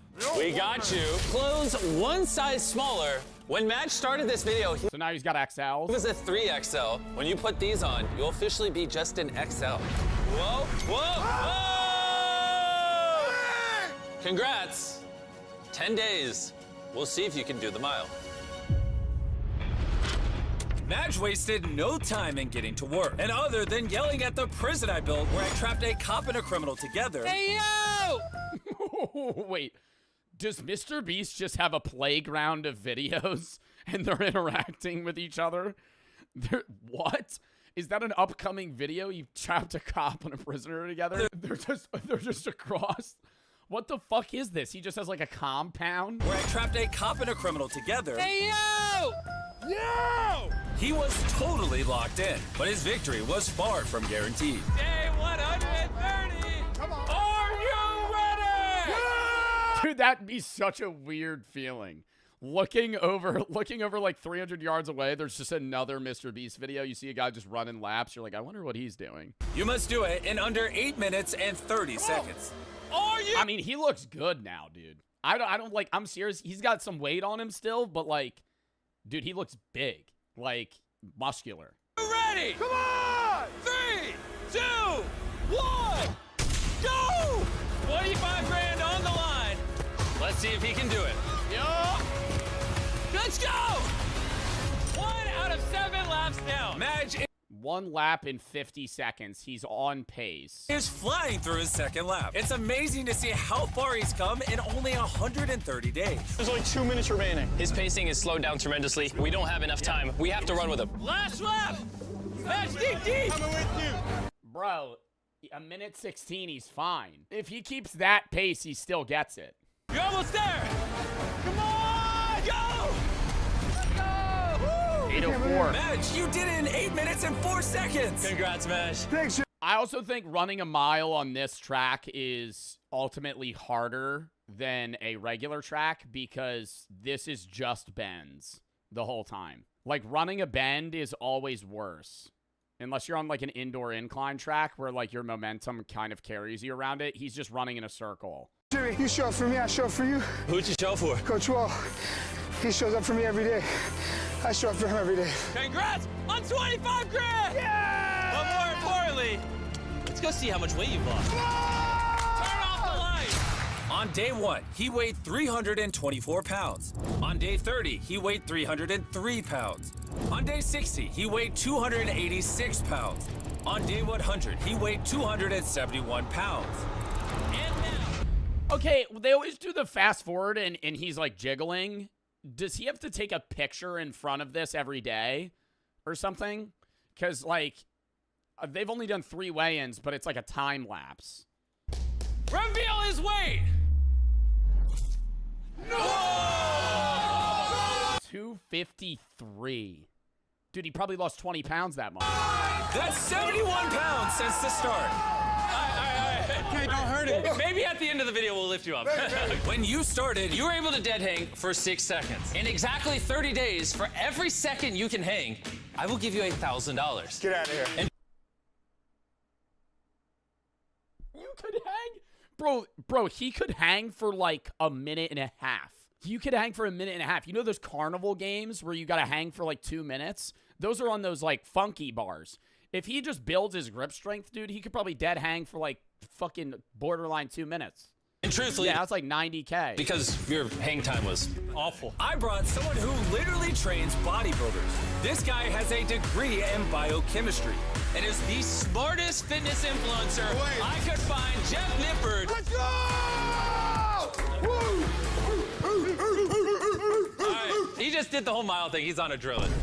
I personally think you can do a pull-up. I wanted to do a pull-up my whole entire life. Just one singular pull-up. If you can do it, I'll throw in an extra 10K. No way. I got it. In 30 days? Wait, Madge, you can win a lot of money. These next 30 days are important. Yeah, they are. They're crucial. And to celebrate crushing the mile, Madge and Jeff sat down to share a little I feel like he could do a pull-up right now. I've seen big guys do pull-ups, like maybe 1 or 2. I feel like he could do one right now. Something special. The Feastables cups. Let's go. This is something that I really wanted to have. You deserve it. You earned it. This is a big moment for me, guys. Cheers, brother. That's some good stuff. This peanut butter is like real peanut butter. Bro. No, and I know, no glaze. No glaze. I'm not trying to dick ride. This isn't an ad. They send me the Feastables shit. They send me too much of it, honestly, but I always try it when they send it to me. They're pretty good. They're pretty good. They're not good for you. They're fucking terrible for you. It's gross. I don't think they're gross. I think when you have the cups, it's like, it's different. I think the Reese's Cup peanut butter, genuine take. Reese's Cup peanut butter is more addicting, but like Feastables peanut butter actually feels like they just put like Jif peanut butter in it. Madge would have to alter his training plan significantly to focus on upper body strength. Take your grip. Okay. And then this is gonna really kind of shoot you up. Dude, I hate using bands because then every time anybody's ever used bands, there's one time where you slip and it just fucking slingshots you right in the jaw. Does that make sense? So it's giving you a lot of assistance. Okay. It's gonna go and just fucking hit him. I'm so sorry. The main goal for me is to finish this, lose 100 pounds, and just make sure that the world can Why are they doing bands? You're telling me they have this whole gym and they don't have a weight-assisted pull-up machine? hopefully see coach's impact. They have to have a weight-assisted pull-up machine.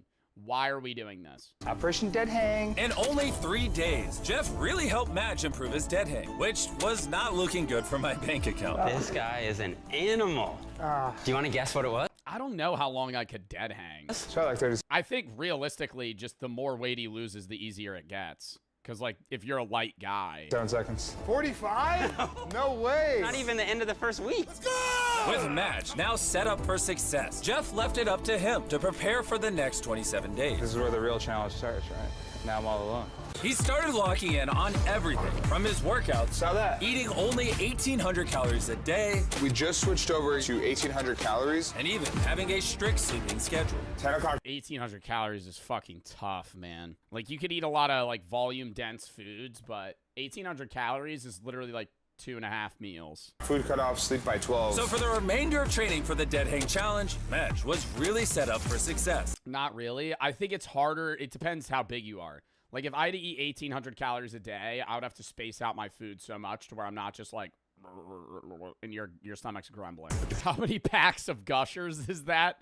Probably, like, 4. The only downside of this is he's losing weight so fast that he's going to have extra skin. But he'll be able to replace it. Usually you can replace it well on your legs and arms. Like, you're not going to notice it because he'll gain muscle. But in your stomach region, when you lose a lot of weight, you get, like, flabby. We're going until, like, my thumbs actually fall off. Ah, I'm so close!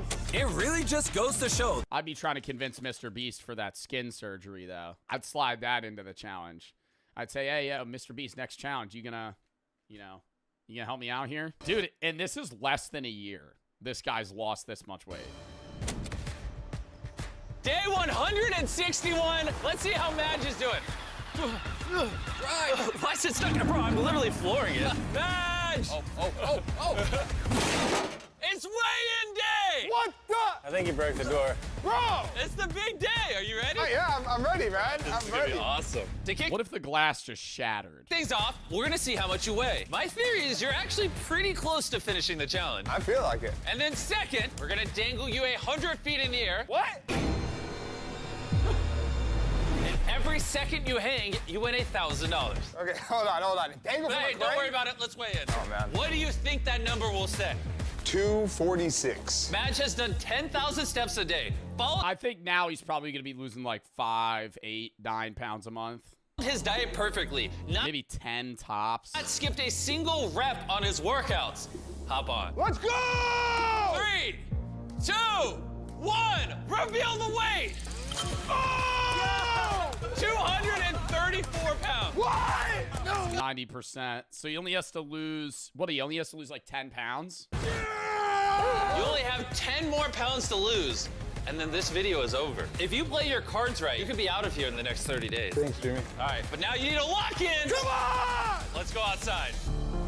Today we find out how long I can dead hang for. I have no idea what Jimmy has in store for me. All I know is there's a crane, a platform, and a bar for me to hang from. 100 feet in the sky, and $1,000 for every second you can hang. Madge, are you ready? 3, 2, 1. I think the chalk is heavily needed because when you're so nervous, your hands are just gonna start fucking sweating. Here we go, man. All right, the time has started.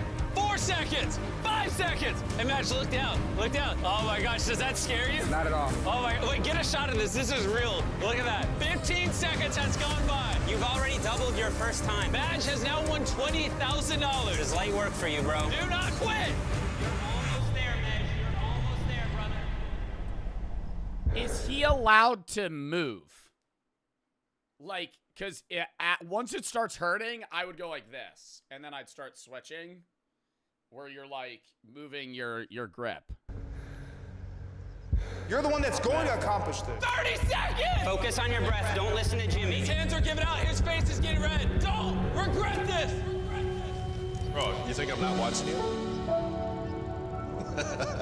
40 seconds! I got eyes on you at all the time. Keep pushing. Don't stop. 50 seconds! You don't have to follow your diet plan. You don't have to stay inside this red circle. You don't need to do anything. You don't even need to do this, but you're choosing to do this.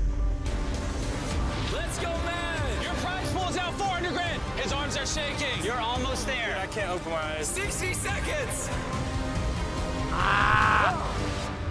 The hardest part minute, of though, all is this, good. obviously, is the connection that I had with Coach. It sucks that, like, we're so close.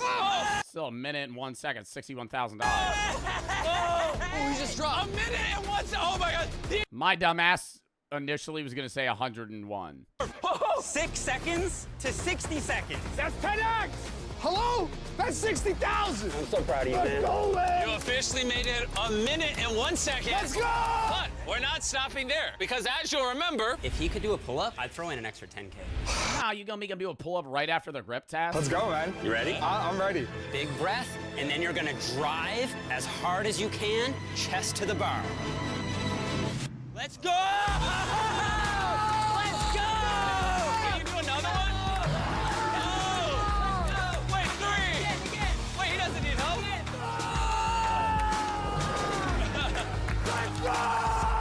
No way! Let's go fill up the prize pool. I've never seen Madge this happen before. I told you I was gonna break the bank today. There we go. $71,000 417 grand, bro. Holy shit. has now been added to the prize. Oh, so he ain't even going to be here the whole year. I was like, oh, he's here the year? No. He could be here for 1 month, and then he's done. What the heck? I know you're on cloud 9, arguably the best day of your life. Yeah. But I do have to give some bad news. That was the final challenge. No, losing 100 pounds is the final challenge. Okay, yes, but that's the final micro challenge. Okay. So, we will start weighing you every day. Let's go! And when you officially lose the next 10 pounds, video's over. All right, good luck, man. Thanks, Jimmy.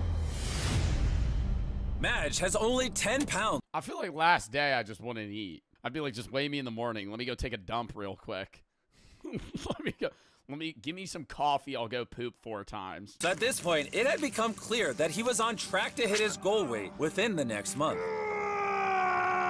So it started at a $250,000, now it's at 417,000. It was actually insane. Now that it's my final 10 pounds, we are coming to an end, man.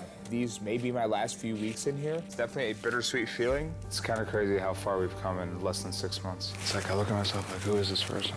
If my old self walked through that door right there, right now, he'd be like, who is this? I've seen the season. Oh my God, bro. You know what? Even in this amount of time, it's like we've seen his change so fractionally that I haven't really noticed it. Oh my God, he's lost so much fucking weight. Right now. Like, He'd be wow. like, who is this? I've seen the seasons change while I've been in here. Bro, look at that! I've been inside of a red circle, basically away from everything. I'm so grateful. So thankful for the experience.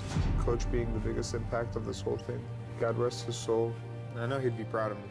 He said this one thing. It's so cool that we get to do this together. So cool we get to do this together.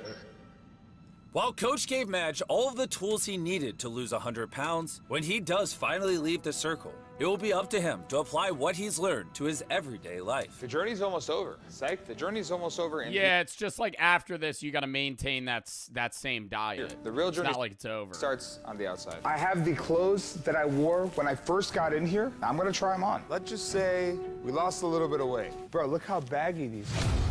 Seeing Madge trying on his old clothes gave me an idea. What if he could try on his old body? This is a bodysuit. That is a one-to-one replica of Madge on day one. No joke, we scanned your body, saw exactly where you lost fat, and created this suit. Bro, there's no way this is me. That's literally another human being. Let's put it on. I gotta wear this? 175 days ago, you wore this every day. This is crazy. I wanna see myself real quick. Oh my God! No way! This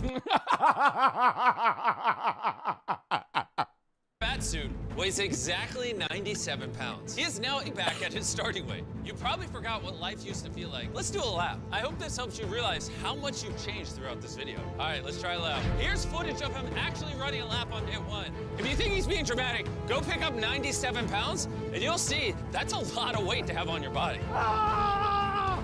There you go. You like your day one body or your day 175 body? Of course my day 175 body. And since we were weighing Madge every day, we were seeing him get closer and closer until he was only a half a pound away from his goal of 2. Just go take a shit. Just go poop.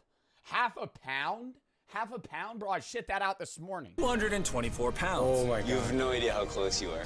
Wait. Can I turn around? Oh!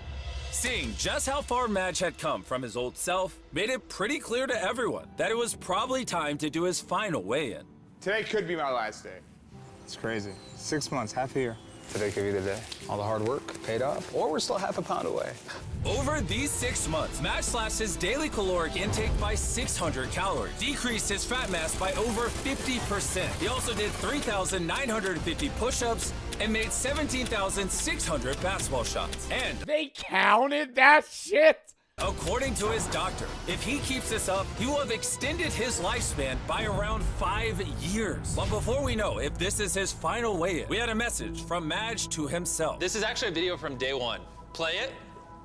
Madge, you're looking lean, you're looking healthy, you're looking bald, beautiful as ever. But most importantly, you don't want to go back to what you're looking at now. This is something that you never want to feel again. Once you break that barrier, you continue to push on and push through, you'll never want to get back to this.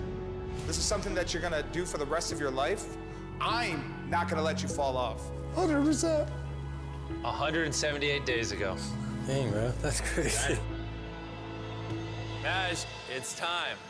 I gathered all your best friends, even David Letterman. David Letterman! I mean, talk about a random fucking cameo. Why do we got David Letterman here? Yeah! He told me he was a fan of his show, so I brought him out. Good luck. This could be the Wait, what? final weigh-in. Okay. Last time.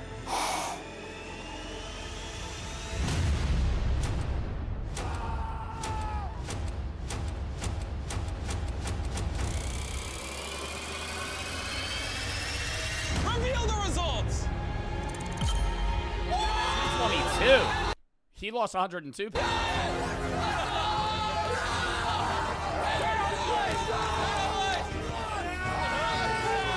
102 and 178 days. What is that, half a year? That's less than half a year. Let's go! David Letterman started weighing himself. And before he goes out to see his family, we're gonna do something a little different and jump forward in time to show you his full transformation. Here it is, after half a year. Wait.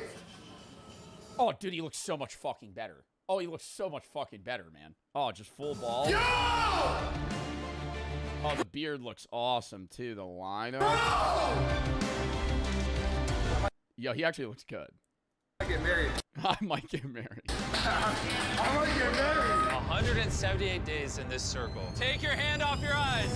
We brought your family out.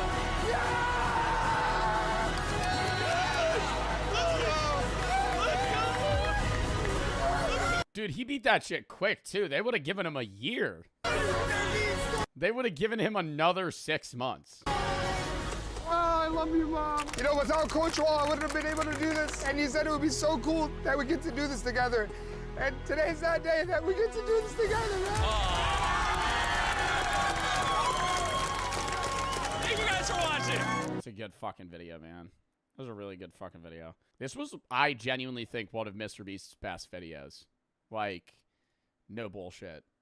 Like, this was awesome. Because it was, like, a challenge, but also, like, good, you know?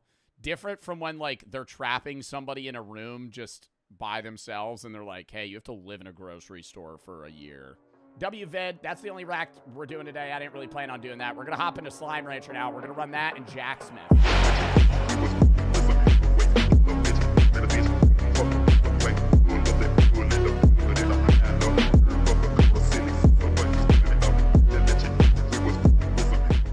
I investigated Utah's deadly soda addiction. Lock in. How many ounces per day will you typically consume? I've had up to like 500, 600, 700 before. I could go through that. 700 ounces of soda. How many cans is that? Bro has a whole mini fridge of just zero sugar A&W root beer and Fresca.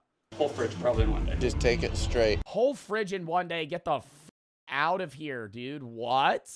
That's like 100 cans. Take it straight. Regular 44-ounce Mountain Dew. Yep. That's like a gallon. Wow, I've done that before. Get a big gulp.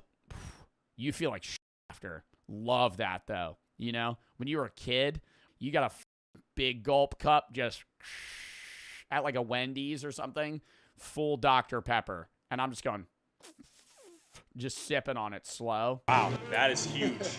I've been getting it for, I think, 8 or 9 years. 9 years straight every day. Utah is addicted to soda, with over 40% of the population Mormon, while they're not allowed to drink alcohol or... Oh my God, I was going to say, why Utah? Because Mormons can't drink alcohol, or it says not in moderation, diet soda, not allowed alcohol, coffee, tea, or energy drinks. Moderation diet soda. Iced herbal tea, non-alcoholic beer, and energy drinks. Why are you... hot drinks. Apparently, soda is approved by God. As dedicated soda drive-through chains like Swig, Sodalicious. They have just places made to sell soda? What the fuck's the point in going there outside of just getting a can of soda? Is it that much better? Imagine getting in your car, driving to a Swig. Y'all ever been to one of these? I didn't know this existed. They only sell soda? Sodalicious and Fizz explode across Utah. Is this soda craze an innocent sweet treat? Yeah, I'll take one amen. Thank you. It's 85 grams of sugar. For Mormons looking for a caffeinated alternative to coffee? These are basically cocktails without the alcohol. Or is it a silent killer? Do you think that's worse for you than drinking? I don't know. I think it would be what amount. But if you're drinking like that much soda every day versus like just a beer or two at night, I feel like it's not even close. Poisoning the people of Utah with type 2 diabetes, obesity, heart disease, and liver damage. It is very concerning. I joke with my friends, like if he woke up dead next to me, like we'd all know the reason why.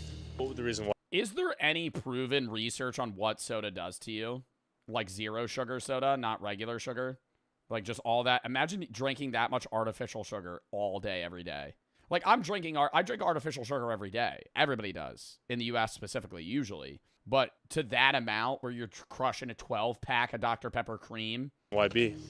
Because of his consumption of soda. Before we meet up with perhaps the most soda-addicted man in Utah, I was curious to see how many people out here started their day at one of the many soda drive-thrus, starting with Swig.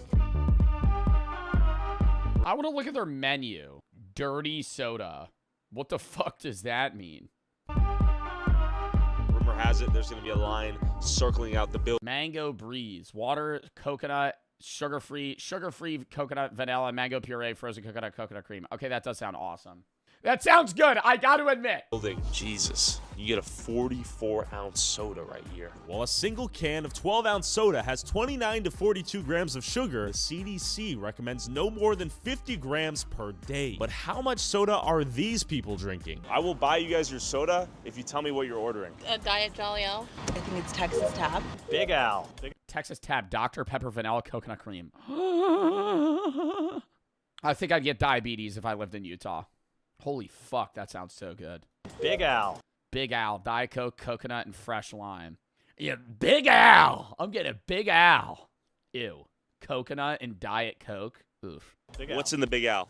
Big Al. I don't understand how Swig makes money, though. That's only $2. Bro, they're doing fucking penny orders. Al is Diet Coke, coconut, lime, and cranberry. I just get a regular 44-ounce Mountain Dew with a little bit extra ice. Okay, that's a big boy, though. Yeah, we go big in the morning. Just take it straight. 44-ounce Mountain Dew. Yep. Do you come here often? 44-ounce Mountain Dew to the fucking dome. To the fucking dome at 10 a.m. The sugar crash. Daily. Every day. Endless summer, no ice. I've been getting it for Mountain Dew, pomegranate, grapefruit, and fresh lime. I've been getting it for, I think, 8 or 9 years. 9 years straight, every day. Wow. And maybe Every day? Every day. No fucking way, bro. She spent thousands of dollars on this place. 5 other drinks for all my kids. What size are we thinking? Oh, 44. Okay. Gotta get me through the day. You asked how many times I come here. Well, Yeah. that's once or twice a week. I drink soda every day. I probably do 80 ounces.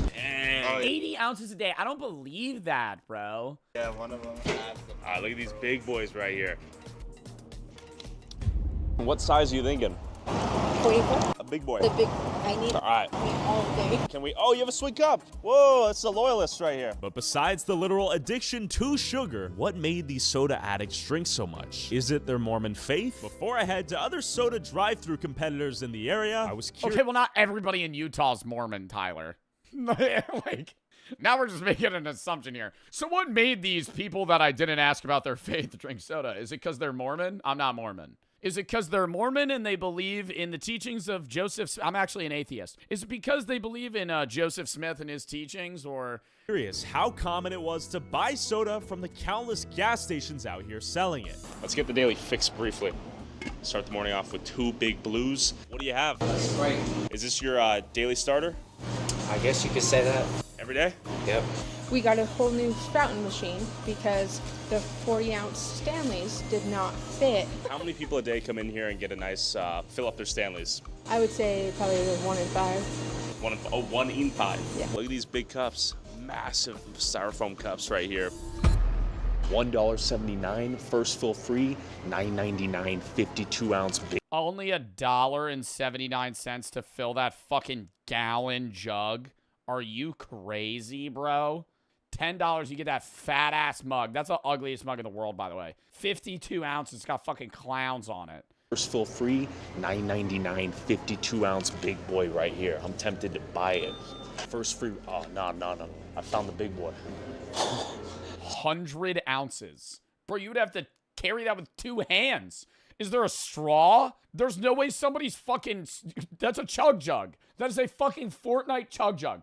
Somebody's filling that and drinking out of that with their fucking bare hands? Are you kidding me? $17.99, $3.29 free refill. This thing is huge. We have the Coca-Cola. Got an older brother who used to drink one of those a day, though. Did he ever get kidney? One of those a day. Did he ever get kidney stones? Dude, he's probably dead. Kidney stones? That's good. Seriously. But I wanted to How did he got lucky, bro? He got turbo lucky. 100 ounces of soda a day? give this cup to someone who can enjoy it every single day. Are you a big soda drinker? Not really. I was gonna give this to you after I bought it.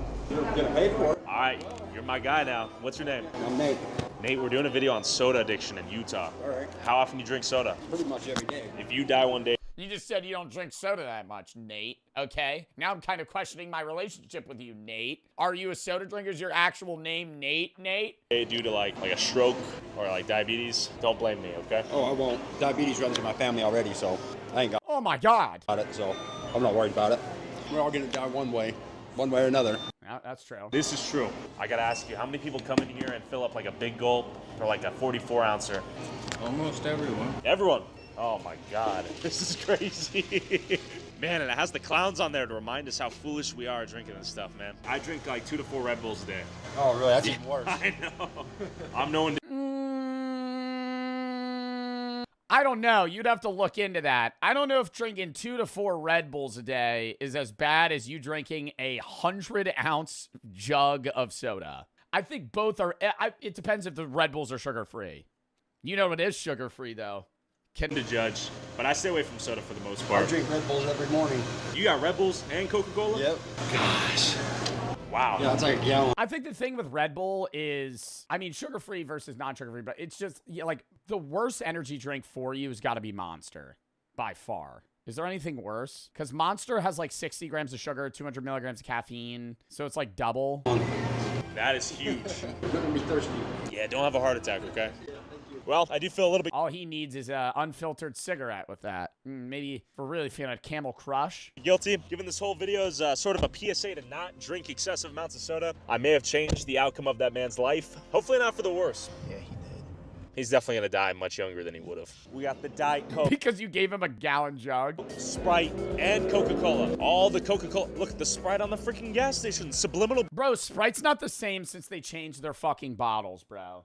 Because they got mad that people were pressed that they were all in landfills. Sprite, isn't that a thing that Sprite actually changed their fucking bottles because they were so obvious when they were in like landfills and like the ocean polluting everything that it was like bad publicity for the company? Nah, you remember the OG Sprite? Brainwashing 24/7, unavoidable. Sprite, Sprite, on all three of them. Sprite, Sprite, Sprite. Sprite on this pump, Sprite on this pump. Get some Sprite. Coca-Cola fridge, Pepsi fridge, Pepsi, Coca-Cola right there. It's everywhere, man. Subliminal marketing is a thing. If you're exposed to an image enough times, you may be compelled to buy it when you face it in reality. While you might see fentanyl foil and hypodermic needles in Portland or Seattle or LA, you see big gulps out here. So we headed onwards towards Provo, Utah, where 80+% of the population is Mormon, and straight to Swig's competitor, Sodalicious, to see if the more Mormon a town was, the more soda they drank. I'm hoping for a line out the door. How many of these Mormons are chugging soda? I want to see these Mormons. Okay. They're just crawling all over the floor, dude. Just fucking freaking out. They're breaking into the windows. Give me the Dr. Pepper. Look at all those options. Take a look at the menu. We got cherry Handmade cookies. Oh my God. You're about to get a cookie and soda. delicious, JoJo's Mojo, Energy cocktail, Monster Red Bull. My Jam National Park, Southern Gentleman, Your Mom, You're Welcome. Yeah, the amen. Yeah, I'll take one amen. Thank you. Dr. Pepper Almond Cherry, Your Mom. Southern Gentleman. Hashtag selfie. I hate this business. What are these fucking names? I despise businesses that just have it a number, right? When it's like the same thing with Starbucks. Yeah. Oh, hey, welcome to Sodalicious. What can I get you? Oh, I'll have what she's having. Boy Scout, Butterbrew, Orion. Blue Curacao. You're just drinking straight blue Curacao. That's only mixed with alcohol. Second Wife, funny. And I'd arrived just in time for lunch break, which out here meant time for a caffeinated soda refill. I'd like to buy you some soda today. We're doing like a little survey on soda consumption out here. Can I buy you soda? No strings attached. Just want to know what you're ordering and how often you come here. Okay. What are you getting? The Second Wife. You come here every day? Okay, so actually don't tell anyone. I go to Swig, but Swig is closed. You're being filmed. He just said, you're holding, it's a mic to your face. What do you mean? Don't tell anybody. What the fuck is this? Swig is closed. That's okay. Are people addicted to soda out here? Yeah, I'd say so. Do you think there's that big of a difference between Swig and Sodalicious? It's not like a fast food joint where they're putting their own, like, ingredients into it.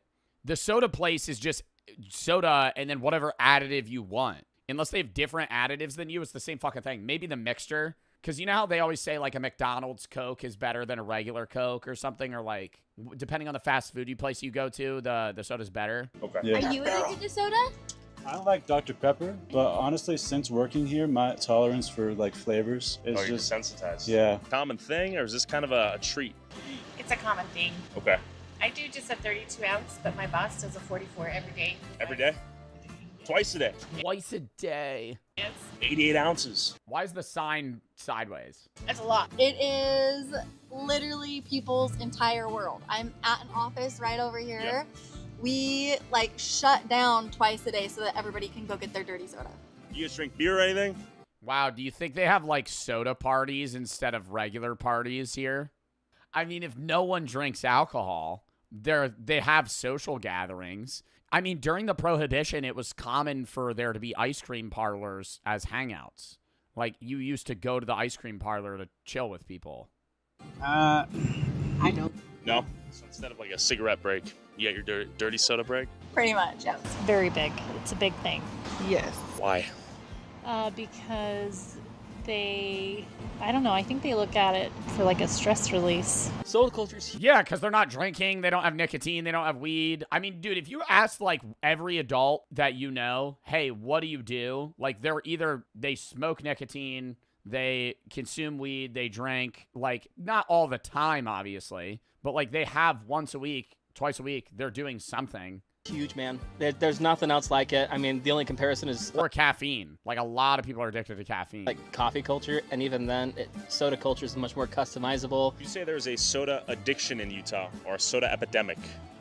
Yes, I would. I'd say soda's huge in Utah. Everyone likes soda. Everyone likes Swig, Sodalicious. Really, really big in Utah. That's the final answer. It's gigantic. Soda is unstoppable in Utah. Okay. Yeah. He wants us out of here. Damn, dude. I'm going to go open a business in Utah and just start selling fucking soda. And I don't know, what's like a twist I could do that would make them want to return? I put alcohol in it. No. Here, how often do you drink soda? Gosh, I come here as often as I can. Like 5 times a week. 5 or 6 times a week. Depends on how stressed I am. Okay, we've heard that twice in a row now. Every day. Every day. Every day. You're an addict. Yes. I drink soda every day. Every day? Probably twice or 3 times daily, yeah. I drink soda probably daily. Okay. What is she holding? Every day you come here? Not here, but yeah, I probably drink a soda. Her credit card. To pop a day. I drink, every day I'm pretty much here. But how much of this soda consumption was influenced by the Mormon faith? So are you guys Mormon? Oh, heavy, dude. I am. You can drink caffeine, but not hot drinks. Correct. Well, like hot drinks, you can have like hot chocolate. Okay. Yeah. But not hot coffee or hot tea. Why? Correct, yeah. Why? That's according to the words of wisdom? Is that what it is? You got Why? it. Right on the... But why? Why can Mormons not drink coffee, but they can iced coffee? Hot drinks are not for the belly. This has been interpreted to mean that you shouldn't drink tea or coffee. There's no real explanation to why or who made this interpretation, but it has been led... But many have been led to believe that it is the caffeine in these drinks. But they could still drink caffeine. Nah. What's the Mormon to non-Mormon ratio out here? A lot. Mostly Mormon? I would die out in Utah. I wouldn't be able to do it. I respect everybody's faith. I would not be... I don't know. Like, when the whole socialization thing, I'd be like, so y'all, what do you do? Oh, we drink soda. I'd go, okay. I don't know. It's cheap. Oh my god, that sounds so fucking degenerative. Holy fuck, dude, I sound like a fucking addict. Oh my god, dude, that just hit me. Yeah, you don't need alcohol or weed to have fun. That's what's really skewed my mind. The worst thing about weed for me is because once you get high, everything's so much more fun high that everything in comparison looks so fucking boring. And that's literally, that's the same thing with like most drugs in general. It's bad. Like, that's the worst thing. Changing. Okay. I would say you need to check demographic trends because it's different community to community. Is that why soda's big out here? Probably substitution for coffee. Okay. Do you drink coffee? Yes. Oh, you do? Uh-huh. Are you Mormon? No. Okay. I wouldn't say it is for me. I would think the soda is more the alternative for alcohol out here. Interesting. These are Do they have bars? basically cocktails without the alcohol. You do not drink coffee. I'm kind of a bad Mormon. I've had coffee. I think it tastes burnt. It seemed as if people drank. Oh my god, wait, you ever see those videos at BYU where it would be like, would you rather drink alcohol or it would be like something else? And it would be like the most absurd thing ever. And they'd be like, no, I'd rather the other. Drank soda to feel some stress relief, to get that sugar rush, and to feel caffeinated to keep pushing through the day. I have a gift for our redheaded friend. Thank you. A tip for you. For both of you. Thank you guys. No, we really appreciate it. I know we're a bit of a nuisance, but thank you guys so much. Okay, thank you guys. Have a good one. We've seen Sodalicious in action. Now we're going to go to Brigham Young University, BYU, the Mormon University capital. If you're Mormon, you go to BYU. And right down the street, I learned these soda shops have become somewhat of a de facto hangout spot for the Mormon youth pursuing higher education. But real quick, whenever you... They got frats at BYU? Like, what does that scene look like? I don't know. Because every college I've ever been to has a huge party scene. Some bigger than others. Like Rutgers is obviously going to be bigger than like smaller universities. But like every university has frats. They have parties. They have people that like every Thursday, Friday, Saturday just get fucked up. Like that's college. Like, people are just fucking drinking. How often do you drink soda? Every day. I usually go to Swig once a week. How many ounces per day do you consume? 24. 50 ounces a day. I shouldn't admit it. Is Utah addicted to soda? I think so, but I don't think there's a problem with that. No problem. How often do you get that? Probably like 4 times a week, honestly. Are you addicted to soda? Oh, definitely. What are you guys gonna get today? I'll probably get a hula girl. And you? Spring fling. They even had soda drive-thrus at That sounds fire, dude. Dr. Pepper vanilla strawberry puree coconut cream. They even had soda drive-thrus attached to the car washes. Oh, it's a Splash. It's another joint. It's another joint, man. Drink of the week, Sweet Dew, Mountain Dew, Almond, Vanilla Dream. I'm gonna get a 64 ounce. See how big this bad boy feels. You can turn Monster, Ghost, Alani, Prime, Red Bull, Rockstar, or Bucked Up into a specialty drink. What's the most popular beverage you guys have? Probably the Mountain Monster. All right, Mountain Monster it is. With Red Bull. Red Bull? Yeah, thank you. Yeah, I want a heart attack. Yeah. When I finish this drink, I want to fucking die in my car seat. Do you think Utah is addicted to soda? Yes. Yeah. You drink soda? I do. Once a day? Yeah. Are you addicted? Yeah, I would say so. Wow, that is a tank. Are you also addicted to soda? I wouldn't say addicted, but I love soda. Can I give you this? Sure. See how it is? Yeah. I've had like 3 Red Bulls today. Let me know how it tastes. Tastes pretty good. That's like Red Bull Mountain Dew. Oh, yeah. Do you ever go to like Swig or Sodalicious? No, I don't, but I know my friends do a lot. Are they addicted to soda? Oh, yeah. Yeah. They are. Is soda huge here in Utah? Oh, yeah. It's big. You know, they got cream, puree. They just throw whatever's. I've seen candy too. Oh, yeah. They've got candy in them, especially the moms here. Oh, the moms love them. Oh, yeah. They all got their sweet treats. Oh, yeah. They're 44-ounce Diet Dr. Pepper. They just sip on throughout the day. Utah, you're on top right now. You might be my favorite state. You guys are so nice. But one man in particular absolutely mogs these mere mortals in terms of soda consumption. His name is Steve. What do you have in your hands? I have a 100-ounce mug, and then I think this is 120. I'm trying to remember. I need to check this spec sheet, but yeah. So 220 ounces in total right here. We're about to fill these up. Bro, that's like how much water you drink in a... That's like how much liquid I consume in a day. Like, no way he's just casually drinking this of just raw soda. Fill these up. How much soda have you drank already today? Probably ought to drinking a couple 100 ounces already. How many hundred? How? Dude, does he have the bladder of the fucking Hulk? A couple 100 ounces today? That'd be like, dude, that'd be like fucking 20 of these. This is a lot of water. Like 200. 200. Ounces, yeah, at least. How many ounces per day will you typically consume? I would say on average, depending on my workflow, 200 to 400. I've had excess up to like 500, 600, 700 before. It just depends how much I'm exercising, how hot it is, and the time of year. And you have a loving family? As far as I know, yeah. I'm assuming they love me, yeah. You have a wife, a couple kids? Wife, a couple kids, 2 boys. Are they concerned for your soda consumption? I mean, he has to be just only doing 0 sugar. If he was drinking sugar soda in that amount, he would be dead. Consumption habits here. This is a little bit insane. You know, they love soda too, not quite as much as me. Okay. I think there's a concern back in their mind, but the irony is I am very health conscious. Yeah. So I get checked out pretty regularly, blood tests, doctor checkup, go to the urologist, make sure I'm doing good. We got soda over here too. 44 ounce? There we go. So we've noticed a lot of people out here love their soda. Yep. Is that a Utah specific phenomenon? It is. Utah is the headquarters of the Mormons, a strong majority of Mormons, or they're also known as the Church of Jesus Christ Latter-day Saints. Anyway, active or Orthodox Mormons, the health code's not to drink coffee or tea. Sure. Now, there are a lot of non-Mormons here that drink coffee, but so the caffeine is the stimulant in a lot of these drinks, right? So that's why it's very common here in Utah to have the... I just don't understand the idea of not allowing yourself to consume alcohol because of the potential brain effects comparable to caffeine, which would also have, like, sugar's a drug.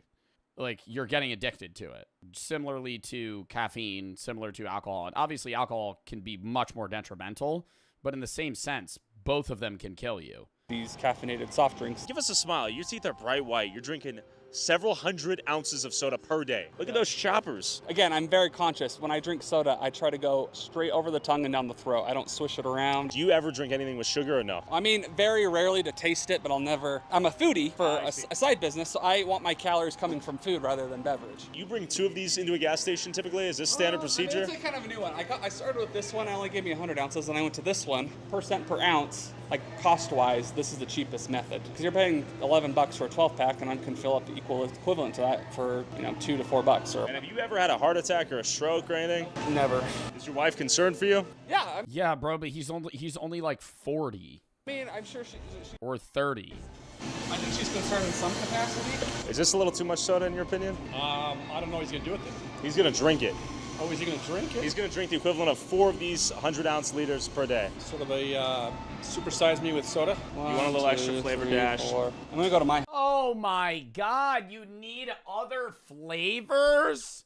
Bro, the soda's already enough flavor. Why are you adding more? House, I can show you actually flavorings at my house too, one of my cans, right? This is all sugar-free. All sugar-free. Yeah. And how many years have you been drinking this much soda like this? Probably the last 2 or. Yo, he's a great test to see how bad sucralose and that shit can be for your body. Like, no bullshit. This guy is a great fucking science test to, like, check up on him in 10 years. See what the long-term effects of mass consumption of, like, artificial sugars does to your body. And if he's okay, then it's like, oh, all right. 3. What are your thoughts on all this soda? Are you impressed by this? 4 of these a day. Does that amaze you? I mean, it's not the only one. Damn, you're not the only one. 200 ounces. Trevor, does anyone else come in and get this much soda? Yeah? You know, I think I've only met a handful of 100 ounces out in the wild. How many people do you see? Oh my God, he has names for him. It's like it's a club. It's like the 225 club at the gym. A day coming in here drinking soda? A lot. A lot? Like hundreds? Hundreds. Okay. Probably about 1,000 a day. 1,000 a day? Do you have soda? Oh, I got some sodas. Oh, yo, how many a day? I get like 2 every other day, not even gonna lie. He's tanking 4 of these a day. Are you impressed? You take 4 of those a day? I mean, they're sugar-free. Nah, I approve. That's fire. All right, thank you, bro. Enjoy your Coca-Cola. He's immune to soda. We're gonna head to Smith's, refill his inventory. And how many sodas will that require? I did one run last week and got 60 packs, and that's probably half my inventory for a week. I need to see him drink this amount. I don't even think I could drink that amount of liquid. Do you guys think you could drink that much liquid in a day? He's drinking 400 ounces in a day of just soda. And he's probably having, like, some water and other mixtures of things. Or 2. Like, there's no way he's only drinking soda every day. For a week or 2? Yeah, a half babe. I could stock up for a month probably if I do 2 trips like that. Yeah, just depends if I'm home because I travel. He has to do 2 full trunkfuls for a month. A lot, but if I'm hardcore at home. Yeah. So. Wow. Okay. Let's see it happen. That's concerning, though. Oh, fellow enjoyer. That's some Baja Zero? Oh, he's got some good taste. How long will this last right here? I typically only put these in, like, if I get a Sprite Zero, or a Fresca, which just depends how committed I am, I guess. I've gone through. Why is he rubbing up the bottle like that? Sprite Zeros, where I've probably gone through this in a few days. So it was time to get Steve 2 weeks worth of soda. You heard that right. Oh, your kids are becoming addicts now too? Yes, but I mean, since it's just around so conveniently, they just drink it, right? How old are your kids? 4 and 2, so that's something I am worried about. You're gonna melt their teeth. Yes, potentially. We gotta emphasize, this is sugar-free. We are yet to see the long-term consequences of chronic aspartame, sucralose consumption. After purchasing $650 worth of soda, I wanted... Oh my God! He goes through that. There's no way he drinks that in a week, bruh. Even 2, he said what, like that might be like 2 weeks tops. Bro, 2 weeks, you're crushing that? I feel like one of those packs will last me a month. Wanted to know what Steve's loving family thought about his addiction and if it was time for an intervention. But real quick, I'd be like, going. I'm sorry, Tyler. Nice. We made it to Steve's garage. It's time to unveil the haul. Crack her open. Hello.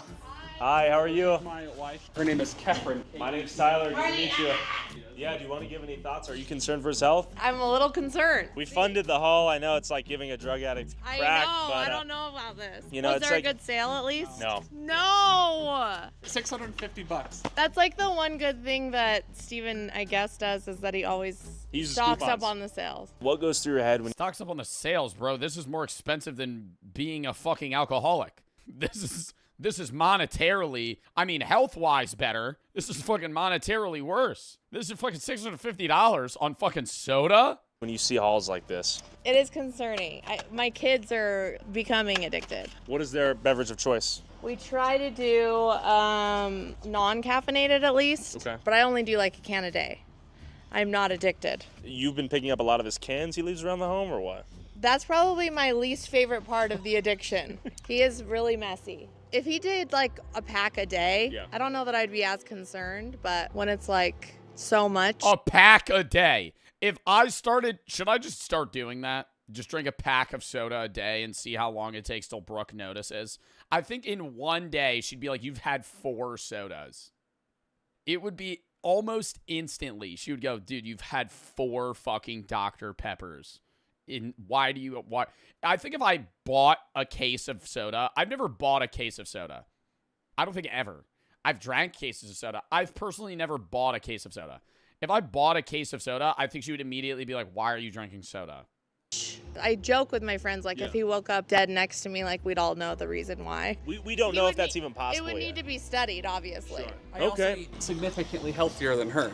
Yes, that's true. Will you love him no matter how this addiction evolves over time? If he was, like, spending all of our money, then no, I would not stay with him. He knows the line. If he started going into debt for this, it would be divorce. I'm not a CPA or a tax advisor, but I can write off my purchases because I'm posting about it, right? You're even smarter. I don't know if the IRS would approve you writing off all of your soda usage. Now, the more I think about it, this is all a write-off. Yeah. Your wife said you may have something in like a basement or something as well? I have fridges. I think that's what she was alluding to. Could we see it? Yeah. We're headed to Dude, clean your fucking fridge. basement or something as well? I have fridges. I think that's what she was alluding to. What is that? Could we see it? Yeah. We're headed towards the secret lair here. This is our Toronni's, so I have a lot of parties here. This is my favorite fridge because it chills the quickest. I could go through that whole fridge probably in one day. And so when you No, you can't. I'm calling Cap. wake up, you go to the garage, come all the way down here and fill it up? Typically when I wake up, first thing I do is go to the gym, and I'll come down here, grab probably 4 sodas, 2 for the ride, or 3, probably 4 for the ride, probably 5-minute drive. Okay. And then 4 for the ride, 5-minute drive. Yeah. You'll take 4 in a 5-minute drive? Oh yeah, for sure. I'm gonna press the timer. I'm starting to I'm starting to come up with a conspiracy theory here. He claims he's a soda addict. Money method. He claims he's a soda addict, posts about it on social media, writes off the soda purchases, recycles the fucking can caps for money, pockets it. In 3, 2, 1. I'm sorry. Okay, that was very fast. Before I could even redo it, it was gone. We can do another one. Wow. I'm a pretty average chugger. Let's see how long it takes me. Oh, that was a whole can. 3, 2, 1.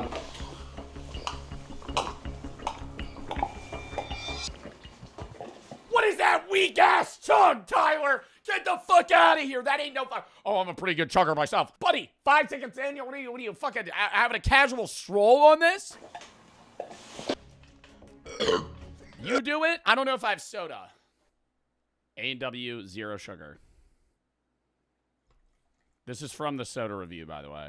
I don't drink this. That's why it's full. I've never actually attempted to chug soda, so we'll see how this goes. How long do you think this takes? Dude, I feel like 5 seconds. I slam this. It's a big mug. Ready?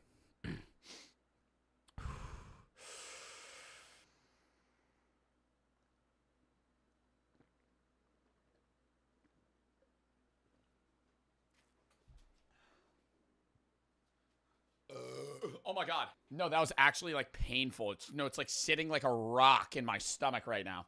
Ugh. How bad? Was that bad? Can I get an instant replay? I almost threw up.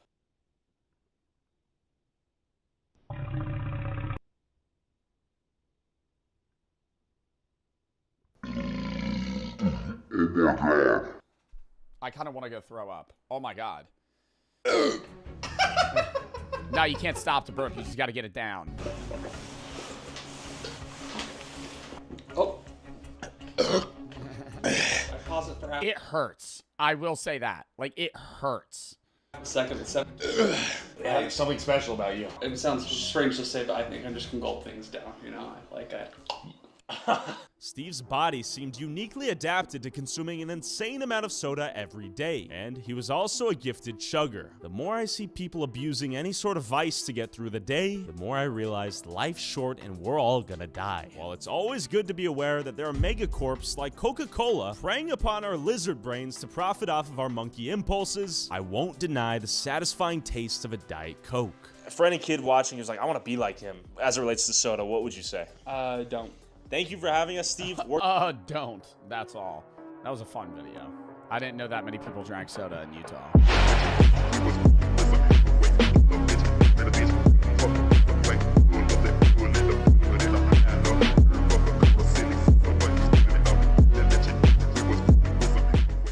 unemployed people are the happiest. Unemployed people are the happiest people on earth. This is the problem. No job equals no money, but having a job equals no time. Ever since having a job equals no time, but no money equals no job equals no money, but having a job equals no time. But having no job means you have no money to spend your time wisely. If you don't have money, you can't. That's why money creates happiness in some form.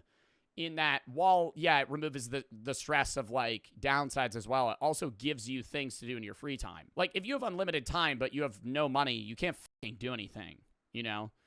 Like, that, this is a lot of you guys, but for me, it's like a flashback to where, when I was in high school, I had unlimited time. On weekends, in the summer, you end up just chilling in a parking lot outside of Walmart. You have a car, but you have no money. So what are you going to do, right? You can't go pay for something outside of, like, gas. So you just fucking sit there and be a bum, right? Because you can't do anything. And it's like, so, yeah, like, being unemployed is great because you have time, but only momentarily. Like, being unemployed, a lot of what you'll see, and this is, like, with a lot of people that I know, if they lose a job or quit their job, they'll sit on unemployment for, like, a month. And then they'll get a job. Because that first 3 weeks of not having a job is great. It's like vacation. But then you need money for, you know, rent, bills, stuff like that. And also you need money to do fun things. If you don't have money, you can't go hang out with your friends. You can't go to bars, restaurants. You can't fucking go bowling or go to the movies or shit because you don't have fucking money. Yeah, you can make some money working 8 hours, 12 hours, hell, even 13 hours. Selling your time for money. That might be worth it at the time because, hey, I need some money, I'll sell them my time. The whole point of a job is to sell your time for money. Take the money, do what you gotta do with that money. This is what they want to sell you. Work 45 years for 15 years of freedom. Are you fucking kidding me right now? 45 for 15? Everyone here went to kindergarten. 45 for 15. Homeboy, you're getting robbed, dog. You're getting robbed of your time. You're getting robbed, but I think the counterpoint is, like, if you were living in the wilderness, you would have even less free time, you know? Like, things can get better, and I think ideally, and this is how I see this. Keep in mind, I'm in a privileged job. I'm a white man. I think that ideally, you retire when you're 60 and you work 30 hours a week with long vacations.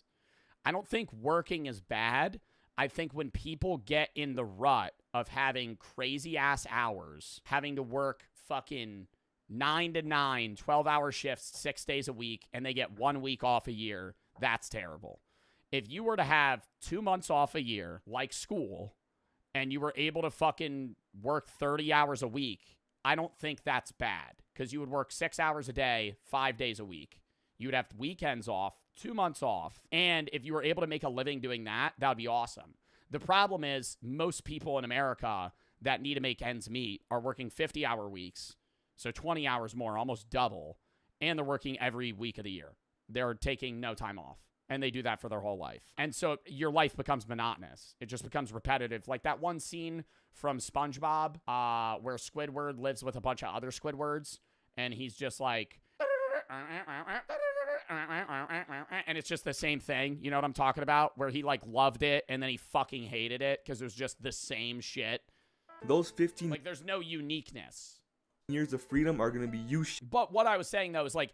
If you were in the wilderness, like trying to survive, like you wouldn't have much free time either. That's why I think there has to be like a middle ground there. Like you shouldn't expect life to be like, oh, just endless free time and you work 10 years to be retired for fucking 50. But at the same time, the situation we're in now is terrible because you never have free time.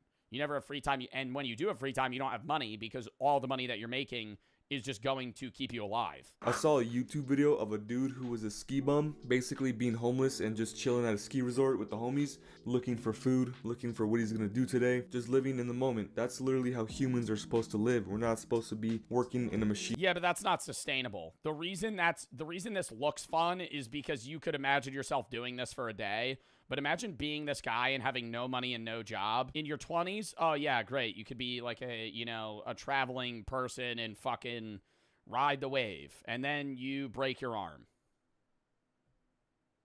And now what? because you don't have insurance, you have no money, and now you're fucked, right? Like, I don't want to be like the Debbie Downer here, but there has to be a level of realism in like having no fucking job for the rest of your life. Like, if anything wrong happens, you're screwed.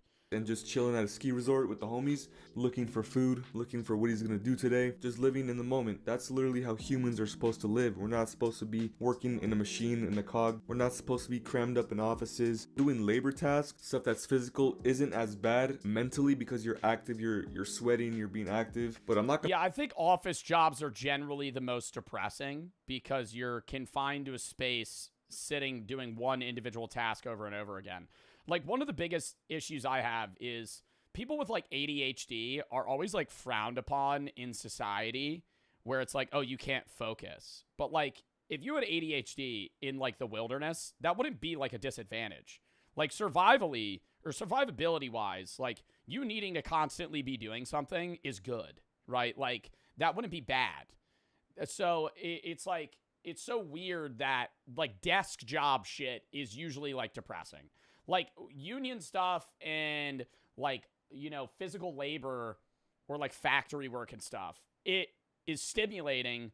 It also has usually pretty bad pay, and it also destroys your body, man. Like, guys that work in the fucking union lugging shit around all the time, they have fucked up backs by the time they're 35. Like, it's not a sustainable career. Not gonna lie, construction is literally hell on earth, especially if you work in the desert. It's not for everybody. I'm gonna leave it at that, bro. You're breaking your back every day. You get paid very good money, but you're breaking your back every— Yeah, construction. Like, you're just fucked. Like, if you have to lug around wheelbarrows of stuff and fucking put together shit, and you're doing hard labor every day, oh my god, dude. That's why there's like the meme that it's like there will be a video of like an old union man, and they're like, yeah, this guy's a fucking new 25. This guy's 25, he looks fucking 80. Every day. That being said, homeless people, bums, loiterers, people who don't have a typical 9 to 5, they're the happiest people on earth because they live on their own terms. They're living in the moment. They're doing what they want to do. No, they're not, though.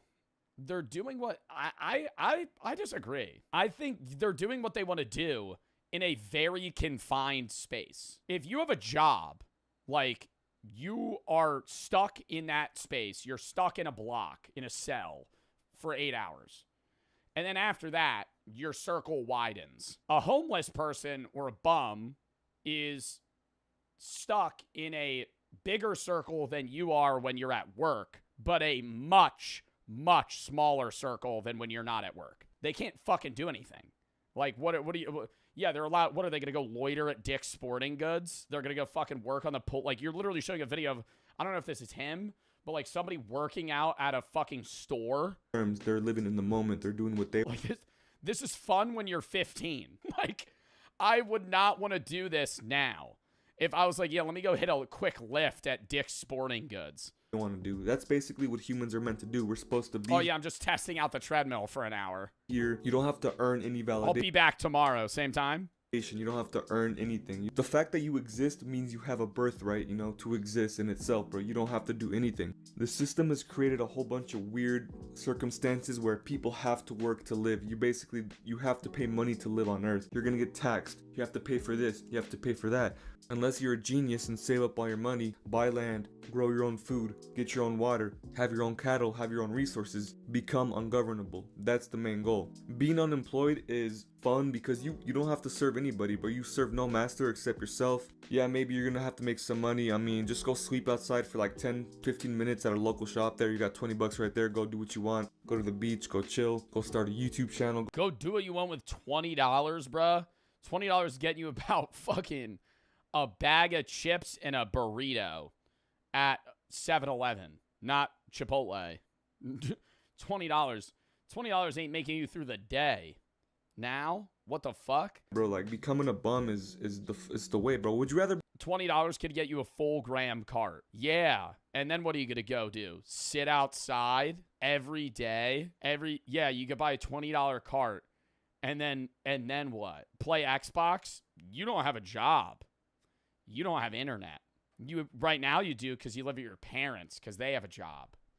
When you're an adult and you're fucking 30, if you don't have a job and you don't live with somebody that does, You're not playing video games. Be a bum or work 45 years for 15. From the ages of 5 to 50 are your most fruitful years of energy. That ain't $20, bro. Those 2 White Claw surges alone are $20. Bro, like that's when you have the most energy to do things, to change your circumstances, to create a new life for you and your family. From the ages of 18 to 65, you have 2 options. Play the game or don't play at all. Playing the game is a general term because I don't think those are the only 2 options. I think, like, realistically, yeah, the majority of the people in the world are going to get stuck doing a 9 to 5 their whole life, which is terrible. But to say that either you bum and be homeless or have a job forever, that's not, like, the only thing that could happen. I think ideally you start out with a 9 to 5 in hopes of getting a good career that could land you enough money to where you could retire early. Or you land a job that you do work your entire life, but you enjoy it. Like, I've seen a few teachers that work until they're fucking 60, but they love their job. Every day when summer ends and school begins, they're fucking smile on their face. They're happy, right? And that's diminishing because I think students are also getting worse. But, like, there's people that enjoy doing that. Nonetheless, if you live in society, you have to play the game. It's non-negotiable. If you don't want to play, go ahead, be homeless, be a bum. Choose happiness, choose your time. Now, people like... Even then, you're still playing the game, bro, because you're a citizen of a given country. The only way you're actually not playing the game is if you literally live off the grid and stop existing in society. Like, even a homeless man plays society's game. He could get arrested. He has to find food. He has to pay for things that he wants. He's still a part of society. You're still playing the game. You're kind of detached from it. It's like, to put it in perspective, it's like playing ranked versus casual. Like, if you have a job, you're playing ranked. If you're not having a job, you play casual. You're still playing the game. It's just easier because you don't have to try as hard. Like us, we want more. We don't want to just work repetitive jobs that make other people rich. No, we want to help our families. We want to retire our parents. We want to give back to the world. That's a crazy analogy. Yeah, I got to put in like Fortnite terms. Fortnite terms, having a job is build mode. Having no job is zero build. Easier question mark? I'm saying easier where you have less tasks. I'm not saying being homeless is easy. I'm saying from his point of view, my counterpoint, if you were paying attention to the video, I'm not saying being homeless is easy. Being homeless is really fucking hard and scary. But from his point of view, he's saying being homeless and a bum is great because you're free and it's easy. No, I'm saying, yeah, you don't have a job, so there's no level of, tying you down in that sense. You're more free there. But you're not free because you're still, fucking in society. You just have no money. We want to know that what we're doing has value and it helps people. We want to be needed. That's basically the whole point of life. We want to feel needed.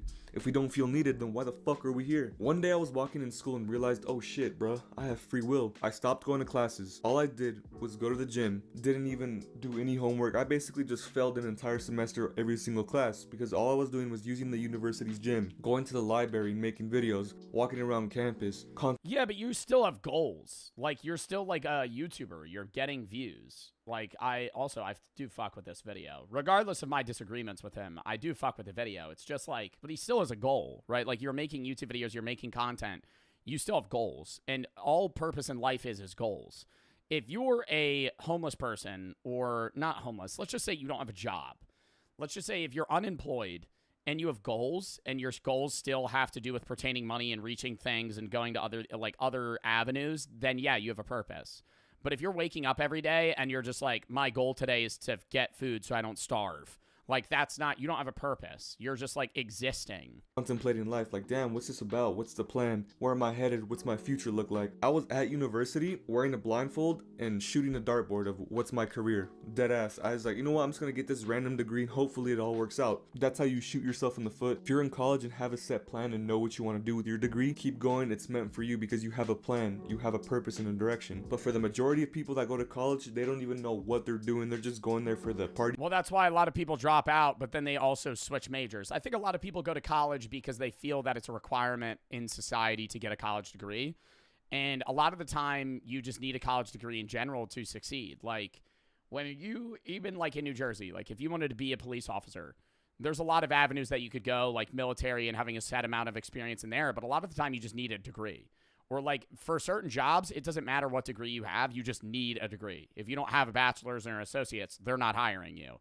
And so that's like a part of it. But also, yeah, I do think a lot of people go to college that shouldn't. Not because I don't think they're meant for it or capable. I think that they just don't want to go down that path. I think a lot of people think it's frowned upon to go into a trade school or go into another avenue of careers when college isn't meant for them. But at the same time, you have to recognize that college will open avenues that a lot of other places won't. You're less appealing as an applicant to a job if you have a GED or a high school diploma comparable to a bachelor's degree. If you're both equal, but one has a bachelor's and one doesn't, they're going to hire the guy with a degree. You're putting yourself at a disadvantage there, but you can make up with experience and other things elsewhere. College isn't required, but it is a lot of the time needed for certain careers.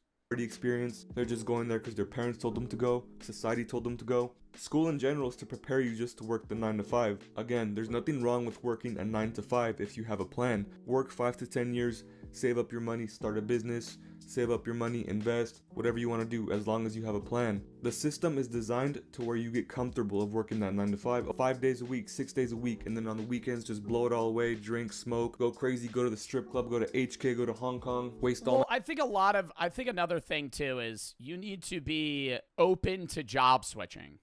And this isn't like financial advice, but this is just something that's like proven, is that a lot of people get into a career and just stay there and hope they get wage raises.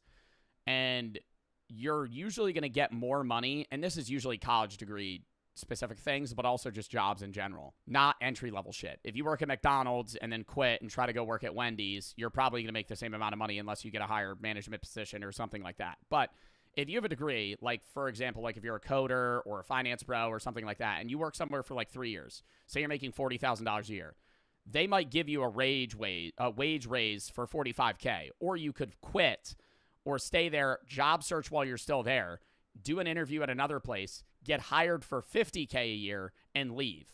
And so now you've made more money job hopping. Job hopping is what a lot of people do to successfully make money without having to start their own business. And then over the course of 10, 20 years, they're making, fucking $80K a year while they're fucking, 38. And they're making pretty good money. It's not like a proven method. It's not the only thing that you could do. There's a lot of ways to make money in life. But like, one of the worst things you can do is just make yourself sit in the same position for years on end. Like people that have the same job over and over. Like one of my friends used to work at ShopRite, and they would give out like quarter per hour wage raises per 6 months or a year. And there was a guy that worked there for like 20 years. And he worked there when New Jersey minimum wage was way less. And then they upped minimum wage.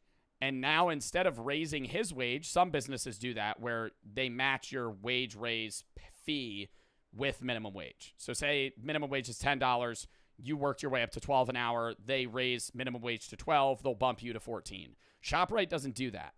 And so this guy that worked at this ShopRite for 20 years was making the same amount of money as new people at that job. He shot himself in the foot. He shouldn't have stayed with that business for that long. It's fucked up that the business did that to him, and I think that's part of the problem. But also, he's stuck himself in a position where he was a bagger or like somebody that did, one task for 20 years in a row. And while he was getting wage raises from $9 an hour to $15, they bumped the wage raise to $15. Now he's just making the same as a fucking 17-year-old that's a cart pusher. Like, it's unfair. All week so you can have a little bit of fun for the weekend. That's a terrible deal, bro. You're sacrificing your dreams and goals. But if you want to live that life, go for it, bro. I'm not knocking you. If you want to be a 9 to 5 bot slave, I'm not knocking you as long as you're happy and you're doing what you want to do. But for the rest of us that see the scam, see the lie, we want to provide value to the world. We want to retire our parents. I don't know what your goals are, but I know for a fact you don't want to be making other people richer and get screwed over in the end. Do you want to get screwed over? Hell no. So what are you gonna do? Become unemployed? No. Have a plan. That's all I'm saying. When I mean unemployed, all right, I like the direction he's going now. People are the happiest people on earth is because they live on their own terms. They do what they want to do. The word employed means you work for someone else. Yes, self-employed means you work for yourself, but at the end of the day, it means you're unemployed. You don't work for a job. You don't work for a corporation. If you No, you're not unemployed. You're like, you're I think the way he was, I like how he's going about it now, but he was originally mocking this video as like, yeah, you should be a bum. Like, you should just do nothing. No, if he's saying you want to be an entrepreneur, you want to be self-employed, yeah, blah, blah, blah, that's fine. But you also got to recognize in any self-employment scenario, the rate of failure is going to be very high that you also need a backup. Like, your goal in life shouldn't just be, I'm going to be an entrepreneur, I'm going to hustle drop shipping and all this. Like, you need backup plan after backup plan after backup plan after backup plan. Because the majority of the time, getting into something where you're your own boss is great, but it's also a 24-hour job, and you might fail. You work a job right now and have a boss, there's nothing wrong with that because you have a plan, you know what you want to do, you have a plan to escape, you do not want to stay there. There's nothing wrong with being a janitor, a construction worker, a police officer. Those people help society run. They keep society, if it weren't for them, society would crumble. Dead ass. But Yeah, I mean, there's different jobs that heavily, you know, weigh on society's success more than others, but that's also why they have higher wage pay. Like, you usually, job value is what makes you make more money, unless you're a business owner. Like, if you're a brain surgeon, you're not needed in terms of society to run, but, like, no one's really able to perform brain surgery. So if anybody ever has a problem, you're the first guy they go to, you're going to make a fuckload of money. It takes a lot of time. Not a lot of people can do it. Like, that's just supply versus demand. The demand for doctors is high. The supply is also high. The demand for teachers, that's why, like, some job markets are fucked. Where, like, the demand for teachers is high, but the supply's low, and they're not bumping wages. That's, like, a problem within the government and the education system.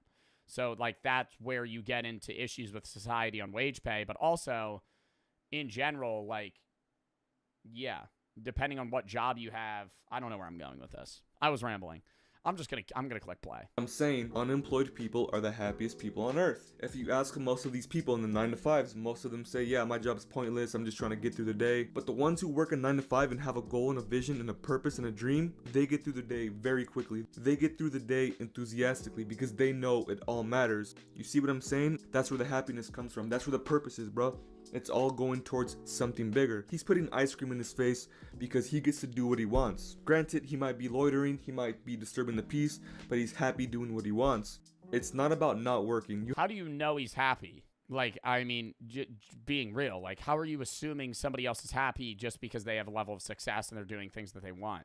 Just because you could say if you're self-employed, you're doing what you want, but that's not necessarily true. I would say the majority of people that are self-employed aren't doing things that they want. They're doing things that will provide success. Even if you're self-employed, you might not love your job. You're just doing it, and you're doing whatever makes you make money. So you're still in the same monotonous circle of fucking 9 to 5 level. You just pick your own hours and you still hate your job. You just want to make a fuck ton of money so you can retire. You have to work. Even if you don't have a job and you're a bum on the street, you have to work to get your food. You have to work to get your water, work to bathe. There's work everywhere. It's about choosing the type of work you want to do. Do you want to make other people richer, or do you want to make yourself and your family richer? And it's not about money. It's about value and purpose and having a meaning and a purpose. Fulfillment. That's what I'm getting at. It's fulfillment. Yeah, some unemployed people feel fulfilled. And there's people out there who don't even want to play the game. They just said, I don't care about making money. I don't care about nothing. I just care about having the best day of my life every day, which is hats off to you, bro. That's how everybody should live to an extent. But if you actually want to retire your parents, you have a plan for your family's legacy, this and that, you're gonna have to get some money. It's part of the game. Again, do you want to play the game or do not want to play the game? Every time I see people loitering, I'm like, damn, bro, that's the way to live, bro. Like, it's hype. Again, you're born here on earth. You matter. You have rights as a human. You have a right to live. You have a right to be fulfilled and wanted. But I don't think I've ever looked at somebody loitering and going, wow, that's dope though. Like, somebody that's just, yeah, you have free will. You're doing what you want to do. But I've never like seen somebody just like chilling outside a gas station for 4 hours and gone, yeah, that's badass. Pay to sleep at a certain spot, aka a house, an apartment. You have to pay for a certain spot to be. You have to pay for utilities. You have to pay for this. You have to pay for that. You have to pay to shit. You have to pay to wipe. You have to pay to cry. You have to pay to drink, you have to pay to eat, you have to pay to do this. Fuck that. Your time is the most valuable thing on earth, more than gold, silver, diamonds, gems, that's true. Anything. Your time cannot be given back to you. Every human on earth has the same 24 hours. Whatever you do with that time will 110% affect your future. If you want to be a bum all day and choose happiness, fine. It's going to come at a cost. You're going to have to worry about what you're going to do tomorrow. Instead of sacrificing 45 years for 15, sacrifice 5 years for 60 years of freedom. Those 5 years are gonna be you locking the fuck in, laser focusing. What do you want to do? You're not getting retirement money in 5 years unless you literally land the craziest fucking money lick of all time. Like, I think you could reasonably set yourself up in 5 years to where you're able to run some shit for like 10 and then retire. But unless you're literally making like $4 million in 5 years, you're not being able to retire for the next 60. Where are you headed? What's the future look like? What's your 5 to 10 year plan? Those 5 years are gonna be me, fuck everybody else. If you want to help the world, help yourself. If you want to help the world, be the best version of you. If you want to help your family, be the best version of you. It starts with you. If you're a better person, it's gonna be a better world. Those 5 years of sacrifice are gonna test whether or not you want to play the game right and actually win in the end, or you just don't. I've seen this guy do pull-ups like fucking 100 times. Want to play at all and you want to lose and cry about it. I felt so free knowing that nobody cares, the universe doesn't care about you or what you do until you decide, where the fuck am I gonna go? Where am I headed? What am I gonna do today to make a better tomorrow? Guys, nobody cares. At the end of the day, nobody cares. So choose. What do you want to do? I'm not gonna tell you what you should do. I don't care what the fuck. Yeah, I fuck with the message. I just feel like part of it where it's like, hey, you got to lock in for 5 years. Like, you might need to lock in for 20, bro. Like, it takes people different times. Like, don't bank. Don't, like, also have a level of success that you need to obtain to match other people. Like, live your fucking life, dude. People grow and fucking mature at different paces. People fucking succeed at different paces. Like, it doesn't matter if, like, somebody's doing better than you, you're doing better than them. Like, just do the best you can in a given day, and then at some point, that level of consistency will provide some sort of success. Within we're hitting you hookers, this and that. All right, if that makes you happy, you're gonna be happy for like maybe max a year or two. But okay, he's talking about hookers now. All right, I'm off that video. That shit was good though. I'm unemployed and I'm fucking miserable. If you live with your parents, continue. System is rigged. Don't take mortgage. It'll enslave you for the rest of your life. More people live with their parents longer and longer every year. It's common now for people to live with their parents until their late 20s, whereas most people used to move out when they were like teenagers. Now it's like you could be like 26, 27, still live with your parents. It's kind of a better play, like instead of like just fucking renting. Like, if you're not ashamed of that, like, just fucking live with your parents for a bit. Save up money. Helps you out too. In your 20s, yeah, dude. Most of the people I know live with their parents and they're like 25. It's not uncommon. I'm 19, still living with my parents. Don't even be, bro. 19, living with your parents. You're a fucking teenager, man. Nothing's wrong with living with your parents when you're 19. You can live with your parents till you're like fucking. Once you have like a wife and kids, different story. But like, it's not weird to live with your parents when you're trying to fucking save up money, you know, because that also just gives you a better jump start to the future. And your parents aren't really losing that amount of money too, because the more people in a given space, the less money it costs overall. Count me down 30 seconds though. I need to pee.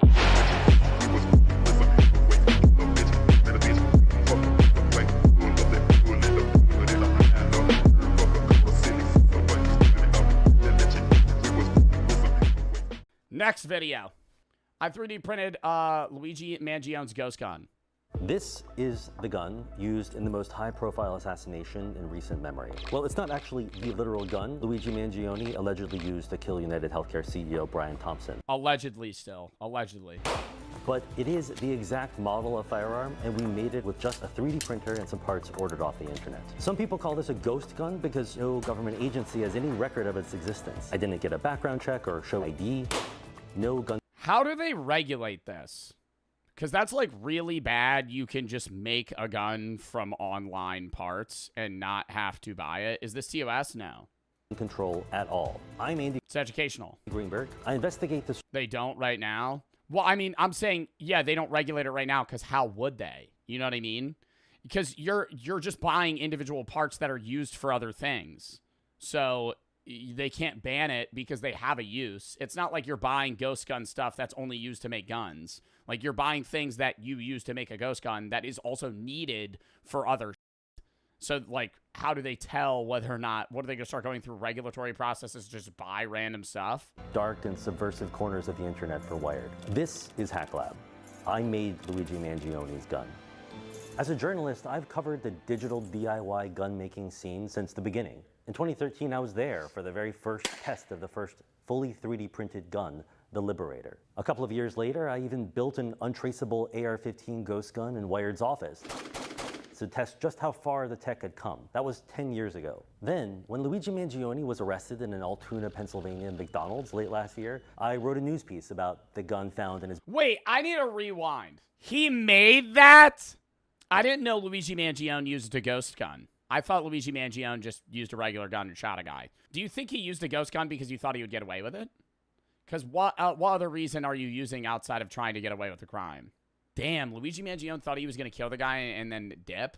I feel like if I was him, I'd be like, bro, you're killing like the CEO of like United Healthcare. Bro, they're finding your ass. Didn't somebody rat on him from like a McDonald's or something and they're not even getting the money for it? This is like months behind. That's like old news. I remember I would be pressed as fuck. About the gun found in his backpack. According to the DIY gunsmiths I spoke to, it seemed to be a Chairman Juan V1, a tweak of a popular partially 3D printed Glock-style design known as the FMDA 19.2, an acronym that stands for the libertarian slogan, "Free Men Don't Ask." So I wanted to know, how easy is it for someone to build a deadly and untraceable weapon like this now? Has the law finally caught up with the reality of ghost guns? To find out, I decided to make one.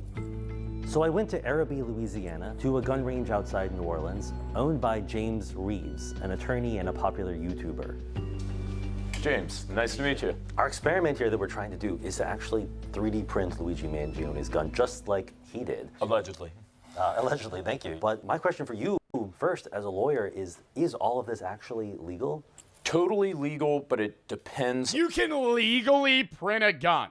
On the purpose. So if you're making a firearm for yourself, there's no prohibition in the Gun Control Act of 1968 that would prevent you from making a gun for yourself. If you're making it for someone else, if you're selling them, distributing, totally different story. You've got to have a license. A lot of states have made this illegal, but here in Louisiana, like, we're still good to go? Oh yeah, yeah, absolutely. We have free country down here, and the great state of Louisiana. Over the years, the U.S. government has certainly tried to regulate 3D printed and other kinds of ghost guns. After Cody Wilson released printable files for the Liberator online, the government ordered... That looks like a Nerf gun. I would never... Dude, the guy made that and was like, yeah, let me try and shoot this thing. Ordered his company, Defense Distributed, to take them down. By 20... That looks like the same material that my fucking friend in high school would sell fidget spinners out of. He would 3D print... Dude, that was a time to be a fucking hustler.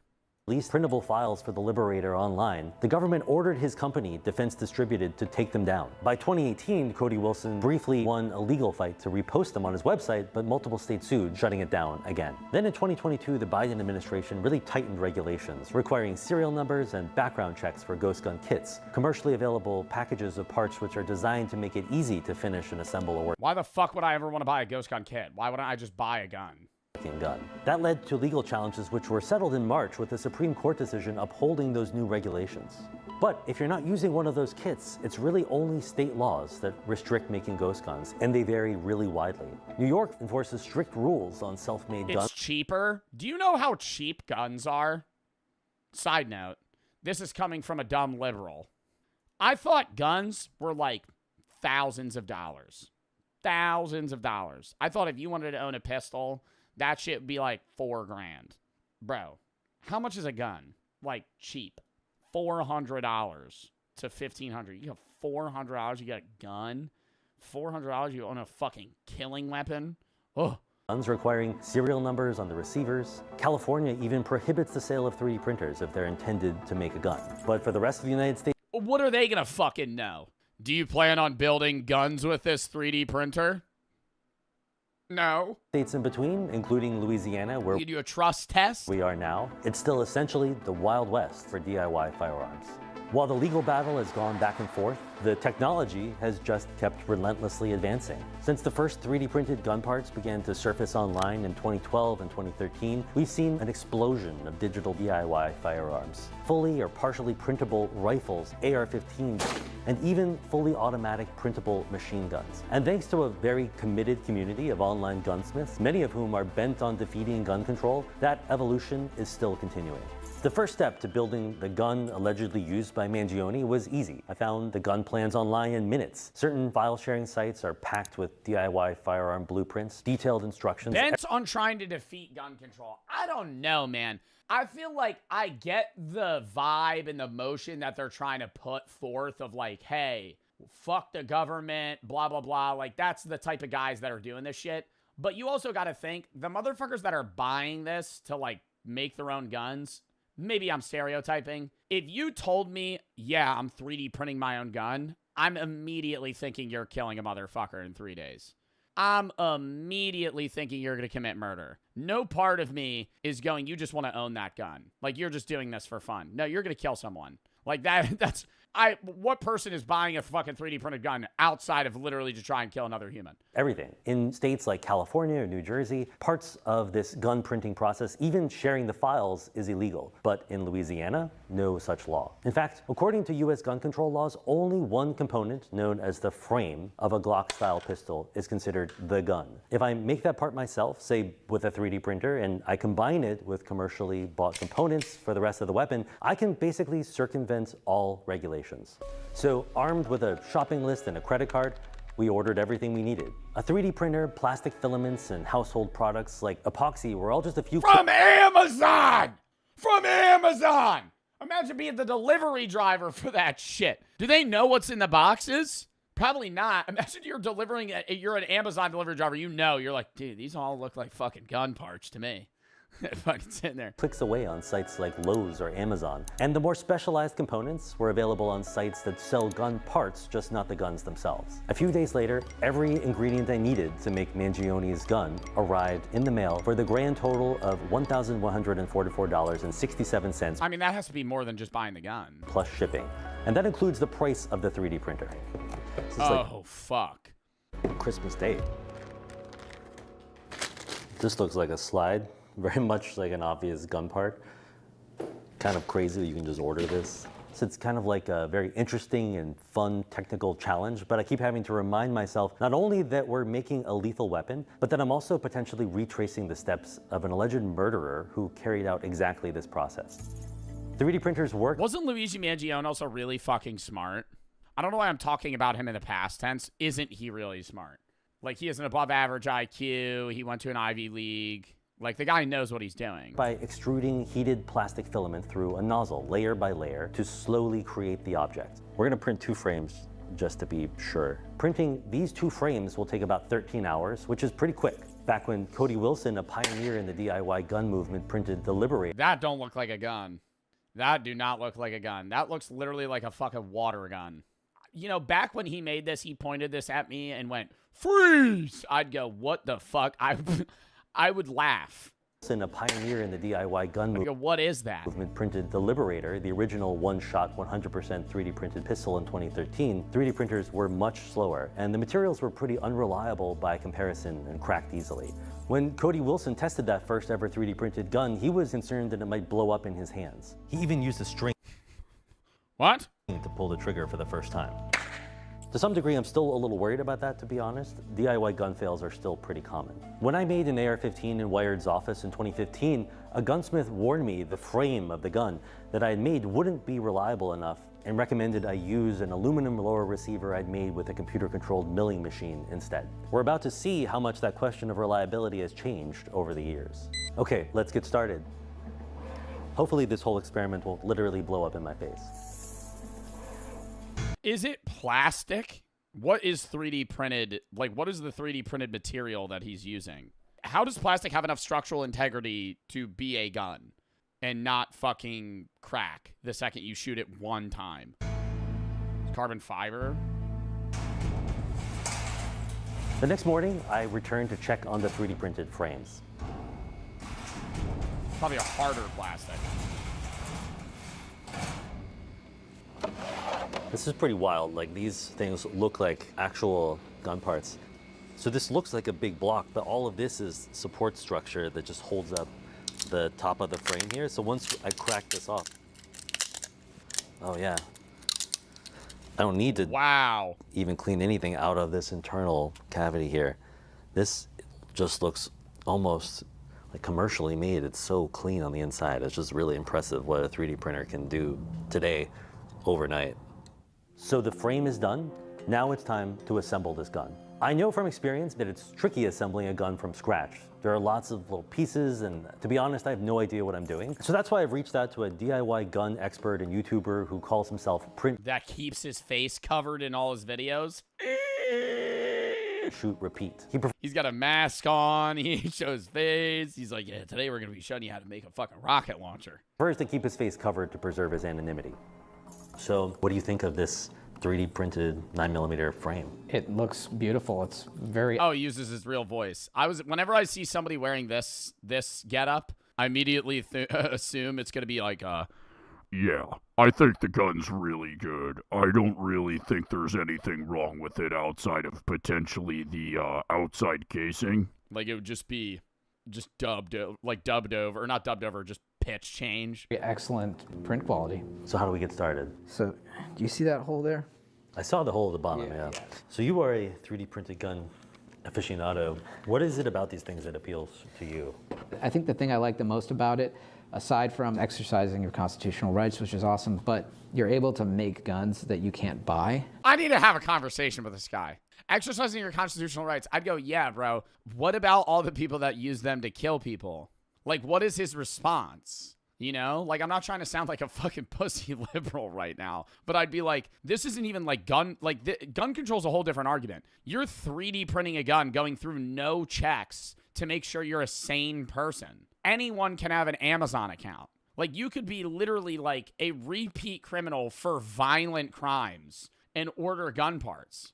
There are these really cool, intricate, neat designs that people create and test that you can make that you actually can't purchase in a store, but also to be anonymous and private with... He's building a fucking pistol. ...your gun making. But there's also this element to 3D printed guns that somebody who's mentally ill or a felon or Luigi Mangione can, fabricate their own gun and go out and commit a crime with it. I mean, how do you feel about that? Freedom is ultimately dangerous. There's no way to stop people from hurting each other, unfortunately. I don't love that people commit crimes and kill each other with guns, but they are designed for killing. I'm not going to deny that. But we live in a country that is relatively free when it comes to a lot of our laws, and especially the Second Amendment. It is kind of remarkable, the precision of this. It seems like a commercial piece. The design of this particular pistol was so good in 2020 that it's still the go-to Glock style frame. It's open source, and designers can take the raw blueprint of this thing and then add their own tweaks to it. If you really were like a lone wolf killer trying to make this thing alone in your garage, where would you learn this? Or if you were just... Why are you asking him that? Why are you? I don't want to know the answer to that. Why are we sharing that information to people? If you were like, if you were like a mass murderer and you wanted to maybe kill a bunch of people, where would you go to? What websites would you specifically go to? Someone who's into building guns and not a lone wolf killer. Sure. But there are assembly videos, particularly like the sites where you download some of the files, but it's a lot of trial and error. The slide to me is like shocking to even look at. It's like, I can't believe this is just a component of a gun. And so it's just strange that like the regulated part is not the part that holds the rounds. Yep, that's per the ATF. The ATF decided that. So thanks, ATF. This can be challenging because I don't know what the fuck that is. What can happen is the rear rails sometimes don't line up perfectly. Yep, now pull it back as hard as you can. Now let it go. All right, now we got our gun. And just make sure you don't point it at anyone. I see the empty chamber. Yep. And now we're gonna put in one of these magazines. So somebody said, so how far would you shoot this from 5.10 for a 5'10", 129-pound male? So if you were to 3D print this gun, and bear with me, and then you were on the third-story apartment kind of overlooking the And which one do you think we should use? What I found on the evidence photograph, there was two magazines. One was a Glock 17 magazine, which holds 17 rounds versus a Glock 19 magazine. This is a Magpul P-Mag. This one had jacketed hollow points in it. Going off that, I would say we should stick this one in. This is essentially Luigi Mangione's gun, but we're still missing one component. Yes, critical component. Which is the suppressor. Bullets, oh. Exactly. Suppressors, also known as silencers. Wait, where do you get bullets? If you gotta buy bullets? You can't build bullets. Have been highly regulated under the National Firearms Act since 1934, and 3D printing one without a certain kind of gun-making license would be a serious felony. Since James has that license, he's going to do it for us. So it's quite a process to legally own and possess a suppressor. The second you print out a suppressor, felony, prison, so it's a very... Why don't they put... I'm gonna sound so stupid. I don't know if they do this. Why don't they put tracking numbers on every bullet ever shot? So it could just go back to a store and then an individual that it's sold to. Wouldn't that make a lot more sense? They do? I don't think they do, because they always know what bullet it is, but it doesn't immediately go back. They have serial numbers of what bullet it is, but for each one.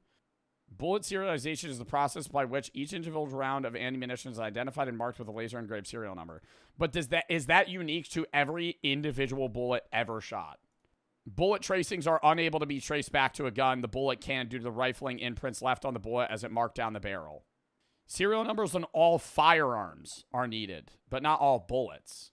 Your bullet isn't traceable.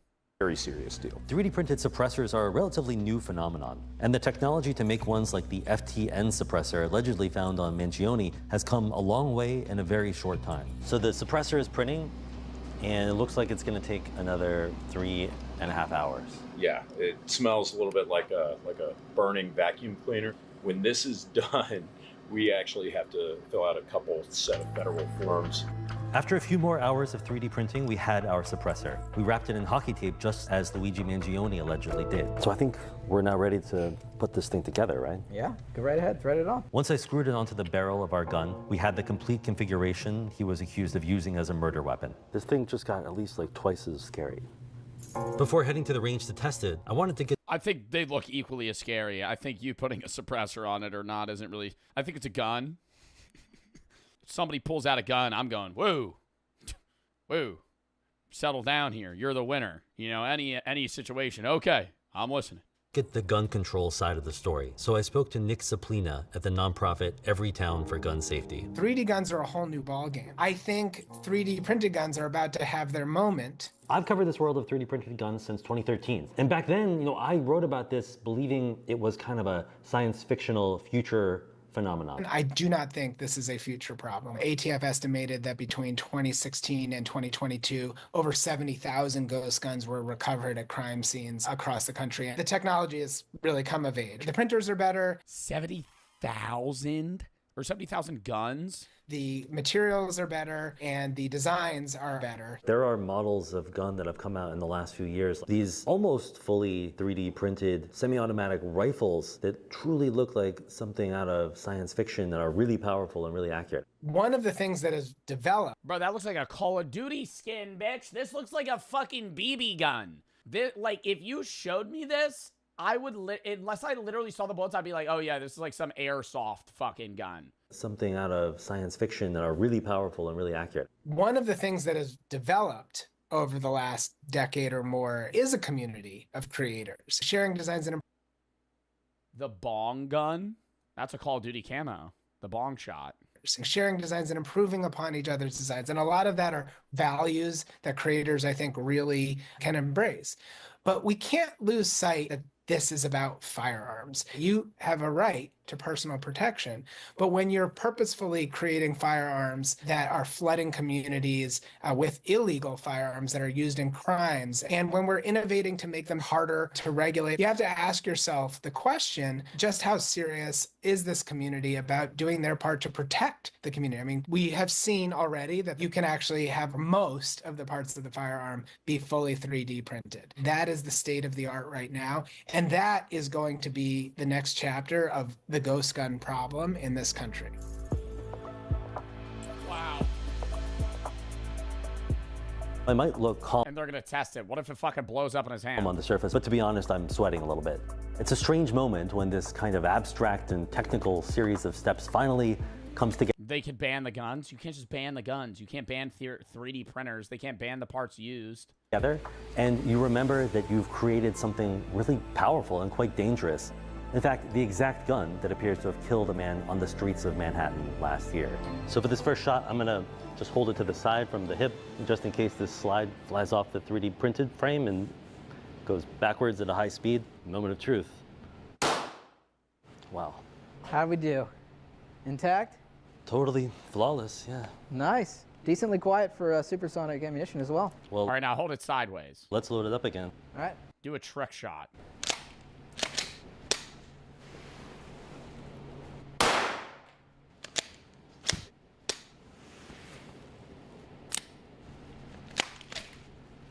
I don't know. It's kind of sounding.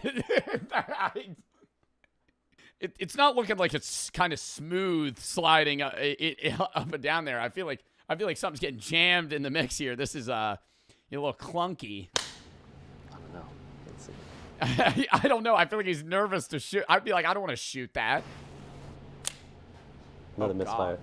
So I guess what's happening here is that the suppressor is preventing it from cycling properly? Yes, what's happening is the slide's coming forward, but probably not quite enough to strike the primer and then cause a detonation downrange. But we did get a couple there, so I want to kind of give it a shot and see if I can break it in a little bit. As we saw in the break it in CCT camera video, he was going like this after every shot, hitting the back of the slide like you did correctly. But I want to actually see if this is going to function without the suppressor attached. Let's do that. Let's take it off. Okay.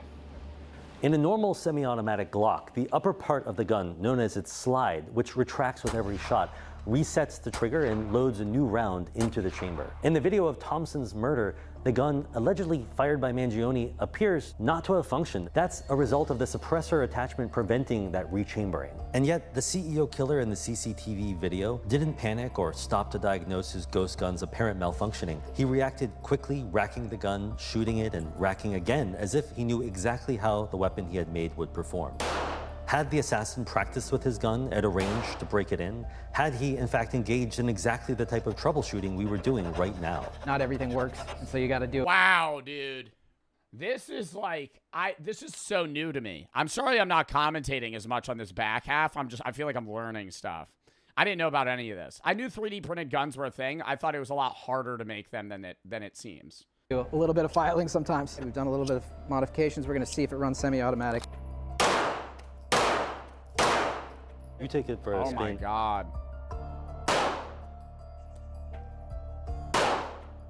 Yeah, they need to push it in every time. So, okay, so it's less functional than a regular gun. Now. Oh, there we go. Oh, there it is. Yep. Here you can see that when we take off the suppressor, the gun functions as a truly Okay, never mind. semi-automatic firearm. All right, let's try the suppressor. Fuck. Sir. Let's do it. So we got the suppressor on. We made some modifications to the barrel and the slide. Hopefully it'll run.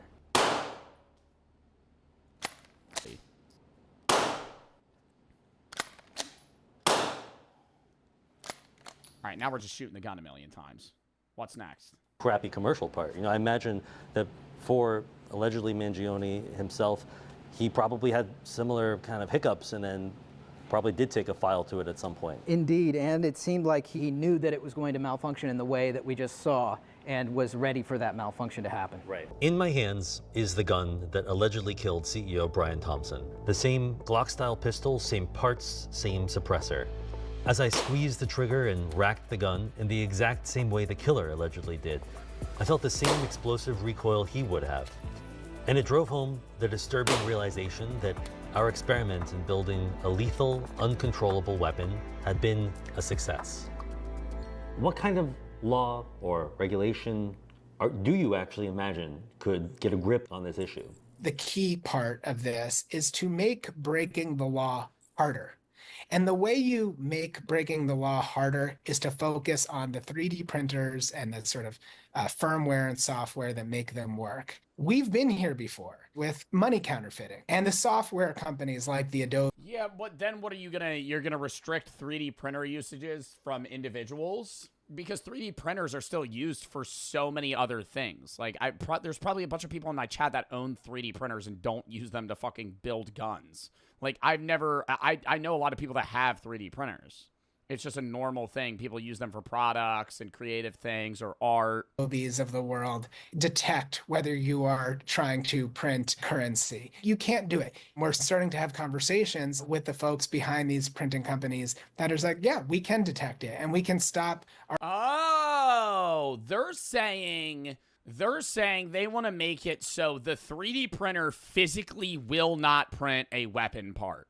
You don't have, there's like safety nets. You're only able to do specific things. They understand what you're printing. Our printer from printing. Yeah, you could just override it. I can already imagine the incredible backlash to any effort to kind of put DRM on 3D printers or try to just restrict computers, essentially, that people own. I'm in the business of trying. I think restricting computer usage is a lot different than restricting the usage of you to print certain things that could be harmful to others. I feel like that's fair. I wouldn't say that's a restriction of your rights to not enable you to print a fucking gun barrel on a 3D printer. I think that's fair fucking game. If you get mad about that, you just sound like a serial killer. Trying to go buy a gun, save lives. And the fact, go pay for a legal gun. The matter is gun violence is the #1 killer of children and teens in this country. And there's lots of room for legal ownership, for even maybe legal printing. But the idea that we're going to sort of sit this one out because the crypto anarchists have won is not going to happen. And they're going to find that those of us in the gun safety crypto anarchists debate have a lot of fight in us as well. I've successfully made a ghost gun. Now I have a problem. I can't legally take it back to New York, where I live, and I can't legally leave it here in Louisiana or give it to someone else either. So I'm going to turn in the parts I made to the local police. Hopefully they're not going to ask too many questions. I think we've proven that a dozen years after I first started I would have like burned it. Writing about 3D printed guns. You just throw it in a fire. It's actually easier than ever before to use digital tools to build a deadly weapon with total privacy and impunity in most of the United States, despite every effort by gun control advocates. Until that changes, and as 3D... It's illegal to burn it. Oh my fucking God. Well, so that's the only way you can get rid of it? What do they do with it? They probably end up fucking burning them too. Or crushing them.